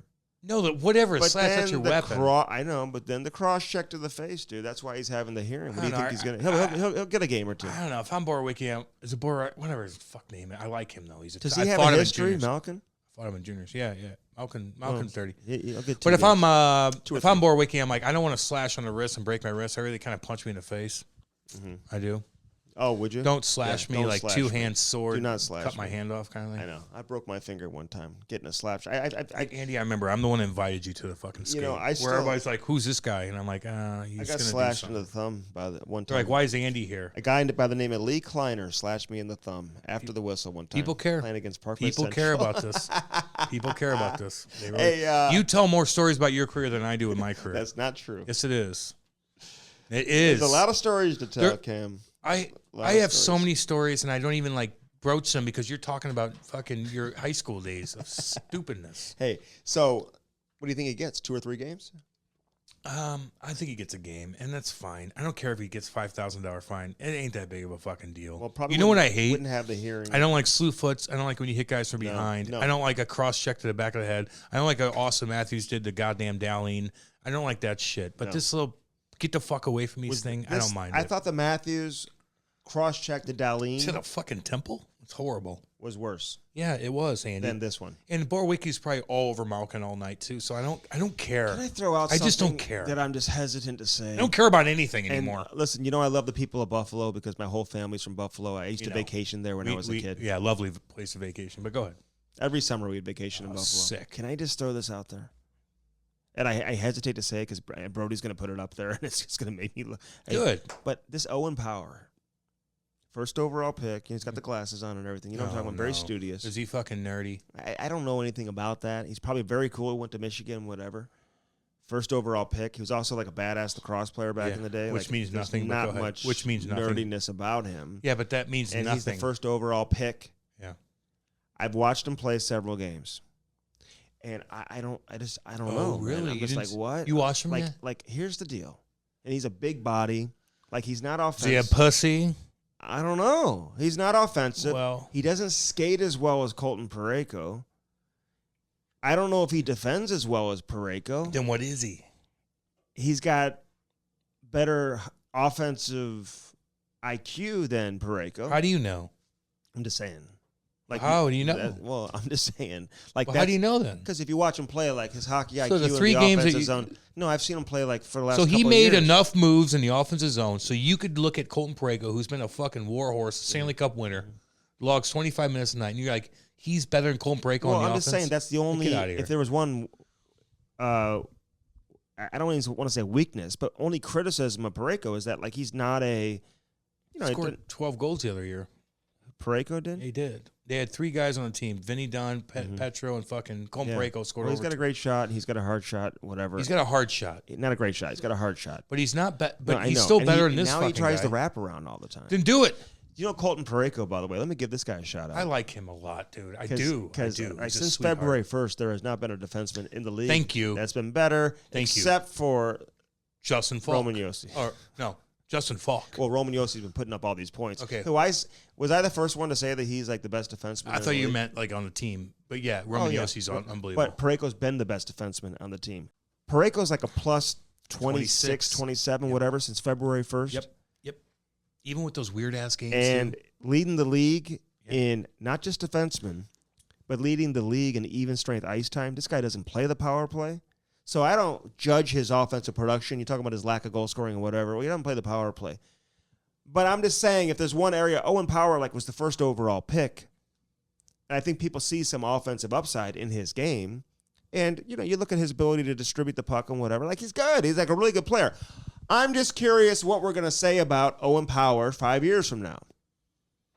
Because he's not as good of a Man, I don't skater fucking as know. he's not as good of a skater as Parayko. He's not as good of a defender as Parayko. I just use Parayko as an example because Parayko's a big 6'5", 6'6" You should. D-man. And that's fine. And that's fine So to do. that's why I'm using that. Well, he's a young kid see, still. How old is he? Michigan had all these 21? first-round picks and whatever, and they lose Oh, he's in 19. the semifinal. He's 19, isn't He's he? 19. 18, 19. Yeah, he's drafted last year. So I mean, I was playing when I was 20, 21. So he's got to figure it out, too. I get it. Yeah. So I'm just He's gonna figure I'll be it out. curious He'll what be we're okay. going to say. But if Buffalo drafts Dahlin, who's a good player, I don't see mind him. greatness. I mean, maybe he's going to end up being hard. a superstar. It's very difficult as a defenseman. And I don't that know team if is very difficult to be like. I don't know if something. I would ever take a defenseman unless it's Cale Makar. I don't know if I'd ever take Well, a how do you defenseman know? first overall. I would. Fucking what? You're not gonna take Prongs first overall? Oh no, you're right. Take Daigle. Dago. Take fucking Daig. whatever the fuck. It doesn't matter what his Take name is. Eric Johnson first overall. Well, that's the story. No, not Taves. No. EJ's still playing. He's still doing his I thing. know. Like, don't get me wrong. Like, know. people are like EJ's the biggest buzz. Like, wait, he's still fucking Now, playing. it depends on who But else like, is available. and like, what the okay, but draft Alexander class looks Daig, like. who's like, I'm a fancy No, don't lad. take him. I'm a fucking Don't fancy take lad. his ass. I'm gonna be a model and like an But actor. Pronger, here's You're an gonna take example. Prongs? When he was coming out his draft year, everyone knew he was tough as shit. He played with that edge. Mean Big, boy. mean, and Mean produced boy. offense. Offense. He produced offense. Dude. Offense. Oh, yeah. What are you, Canadian? So, dude, like, Yoink. I'll tell you this.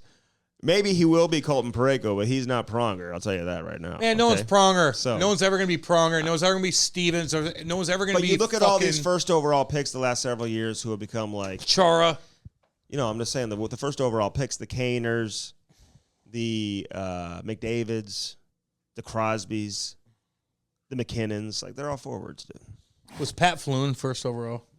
Remember Pat Floon? And the Whalers? No, San Jose. Oh, yeah. For Remember San Jose. Pat Floon? I don't know if he was first overall, was he? God, he was really far up there. Remember Pat Floon back in the 90s? Isn't that funny? I remember Don Cherry. I just remember when they took Patrick Marleau, he came in, and he was like second overall pick or whatever he was. You knew he was going to be good. Yeah. Probably scared you on the ice. I don't know. Who scared you? That's a good question. A guy that scared me? Not a fight. I'm not talking about in a fight. No. Dugard scared me in fights. Maybe Georgie LaRocque. That's about it. But the guys that scared me were the guys that are going to catch me when I'm not looking. Okay, well, who is that? Kasperitis? No, I didn't play against him. Actually, Dion Phaneuf kind of scared me a Oh, couple yeah, times. he'd do that. Because he's big enough He's to not like golfing. And I didn't have the puck enough to where he's going to line me up, but I knew Dion wanted to Phaneuf get is like me. on the he wanted to get the me. ex-NHL player like golf I want tour. him, man. These- I want him on. I know, but all the bad. guys that like talk about their golf game like they're on the tour right now, Yeah. You're not, by the way. Oh, my golf game's improving, actually. Oh, yeah. How? Yeah. What'd you do? Did you think about it sometime? I've been hitting balls. Did you watch the Masters and you're like, I could do that? I've been hitting balls. No, you haven't. Yes, I have. No, you haven't. You're down at fucking Scott Trade Center Enterprise Center every damn day. You're with Ty. You're with Chloe scoring 42 goals a goddamn 44. year. And you're telling me you're golfing? No, you're not. Because if you are golfing, that means you're neglecting your kids. And then we got a problem. Okay. And your fucking dog. Can we bring Ty golfing? I'll bring Ty anywhere. To be honest with you. And my wife is obsessed with him. Well, they can hang out with her when we go golfing. It doesn't work that way, homie. No? Okay. I mean, she Like, can't Ty's gonna babysit come the over kids? and like hang out with Kate. Like, no, like I'm being cute and funny how much she likes, but she didn't like him that much. She Sure thinks she she's does. cute. Sure she does. We don't like anybody that much. She'd watch him. We like you because you make us a lot of money. And other than that, like I don't know, we don't care for anybody. Ivy, she'd love Ivy would help her do whatever around the house too. Well, if that's the case, then get her over there. Yeah, she'll come over. She'll come over. Yeah, but Kate's not like, oh, bring your child over here, and then you guys go, what are you fucking nuts? Of course, Pat Paloon was on San Jose. I can't believe I made that mistake. I don't like. That it's eaten out. Can we edit that out? Actually, Fuck no. Like, you gotta fuck up once in a while too, and you're No. beaking me like you get like I get beaked more than I beak you. You set your own beaks up. You chirp me because of like something, and I'm like, wait, what? Like back in the day, I did. You asked me a stupid question earlier in the show About what? Like who's like the worst playoff team or something like that, or who's the playoff team that doesn't. Brody put it in our notes. Yeah, I didn't see that. Our engineer I / didn't see producer that. He put in our asked who's fucking gonna notes. Win Norris and all that. I don't know. I can't do that one yet. We gotta wait a little. We gotta wait a We little gotta bit on wait that. a little bit long. We've got time for that. Okay. Can the Panthers sustain comeback style? Yeah, they can. In the playoffs? Yeah, they can. Maybe. Yeah, they can. They're Teams good. buttoning up defensively. You can't fall behind and come back. Tell me. Unless you're playing Toronto. No shit. Although I love Toronto. I want the fans to know that. No, you don't. Yes, I do. No, you don't. Dude, I love this Matthews. He's an American icon, American hero. And I like Marner too, man. Marner's one of my favorite players to watch in the league also. I'll like guys when they fucking produce in the playoffs. Along with Matthew Tkachuk. I'm going to like you when you Produce become a in the man in the playoffs. playoffs. I don't care about you until then. You shouldn't say that. Well, I just did. Well, you shouldn't say that. It's, Well, you just did. It's a man or a woman. Like, you can't, like... A man or woman? Well, you can't say be a man or whatever, because that's offensive to some people. I think you can't say that. On this podcast? I don't think so.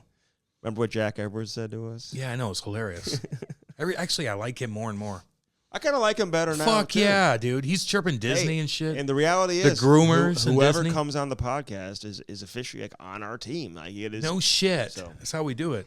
We got a lot of guys on our team, Andy. Hair Club's on our team. Fucking right. Hairclub.com, baby. Listen, that bald spot in the back of my head, it's just ridiculous. Yes, it is. Oh, it Cam, sticks out like a please do sore something. thumb. Man, sorry. Because we're taking our YouTube channel to the next level. I know. The front part looks good. We're going to have cameras behind you, too. I got a lot of things going on that I need to, like, change. Mm-hmm. And I'm going to do it. Hey, if there's any companies out there that want to donate some cameras to us, man, we'd love to. That'd be cool. Take some because we're going to go on. We're pretty funny and we on want video. to promote your company who's got cameras. And Damn stuff. right. Yeah, we'll make it worth your while, like we always do with everybody. That's what we do. That's why we're successful. That out there to our people. Yeah. We got our good thing going here, man. People, we're doing good. 800-279-7878, Cam. That's the number to Hair Club. I know, Andy. No, you didn't. What's the number? Man, you don't have to tell me because I know I already have it in my goddamn phone. I have a goddamn bald spot in the back of my fucking head. I know their number. 279-7878. Oh, I got a text from Pujols. I'm just going to have to respond to that here in just a few minutes. And Yachty. Those are my people. They are my people. They're like, well, I love, Pujols and Yachty are like, oh, you're Andy? Fuck God, you're awesome. I love it when you interview that guy or you give the update on that the injury report. When you tweet about a trade in Toronto that we don't care about. Oh, I love that. You know, since you are the social media coordinator, I haven't been tweeting. My tweets as are much. fucking embarrassing. Oh God, Jesus, they're so bad. They're so fucking. Let's go, boys. What the fuck am I doing? I feel like we're gonna win tonight. Like a fucking nerd. Stop doing that. I'm sorry. I do not. I can't. You talk about ruining the brand, dude. That's affecting it. I woke up the next morning and I'm like, what the fuck? Let's go, boys! Like a fancy fanboy. There's companies that I'm talking to right now, including a carb-free pizza. Okay, I mean, I'll eat that motherfucker. Yeah, 100% real chicken. I'll eat that goddamn thing. So, but they see your tweets and they're like, but it's not like degrading. No, it's just nerdy. I know. Like, hi guys, I'm here. Like, no, I don't know what to do. Dude, I've been Instagramming way more than I do on Twitter, and I don't know. Twitter's so goofy because it's like, here's my thought. Where like Instagram, I'd be like, Kate and I are fucking chilling, blah, blah, blah. Or I could chirp you on your thing or something. Did you like the picture with me and Yachty and Albert? Pujols? Three of us together. It was cute. Was the lighting okay on that one? It was cute, but you look like every other writer in St. Louis that I don't. grabs crotches and takes pictures. And it's like, I've seen that before. But Albert was cool with you, man, and I'll give you credit on that. Like, he came in there and did this thing, but all those fucking writers and shit, they're like, there he is, and they take a picture. But they're not in it. They're like making out with the guy. But they're not in it. No, No. Whatever. Okay. Or they'll take a You're picture. trying to chirp this picture. I'm in the box, dude, eating pizza. Was it meat? Cheese pizza. Was it a meat pizza? Was it a kale pizza? Cheese pizza. Andy walks into a box like, here's the food. Here, Andy, we have a big spread for you. I need to evaluate the food real quick. Is that cauliflower crust? What's going on? Is that sausage on there? I can't do it. Okay, I have things to do. You probably annoy the fuck out of me. Is that cauliflower crust? Oh my God, I need more veggies. Hello. Good Lord. Oh man. Hey, go to the landing page.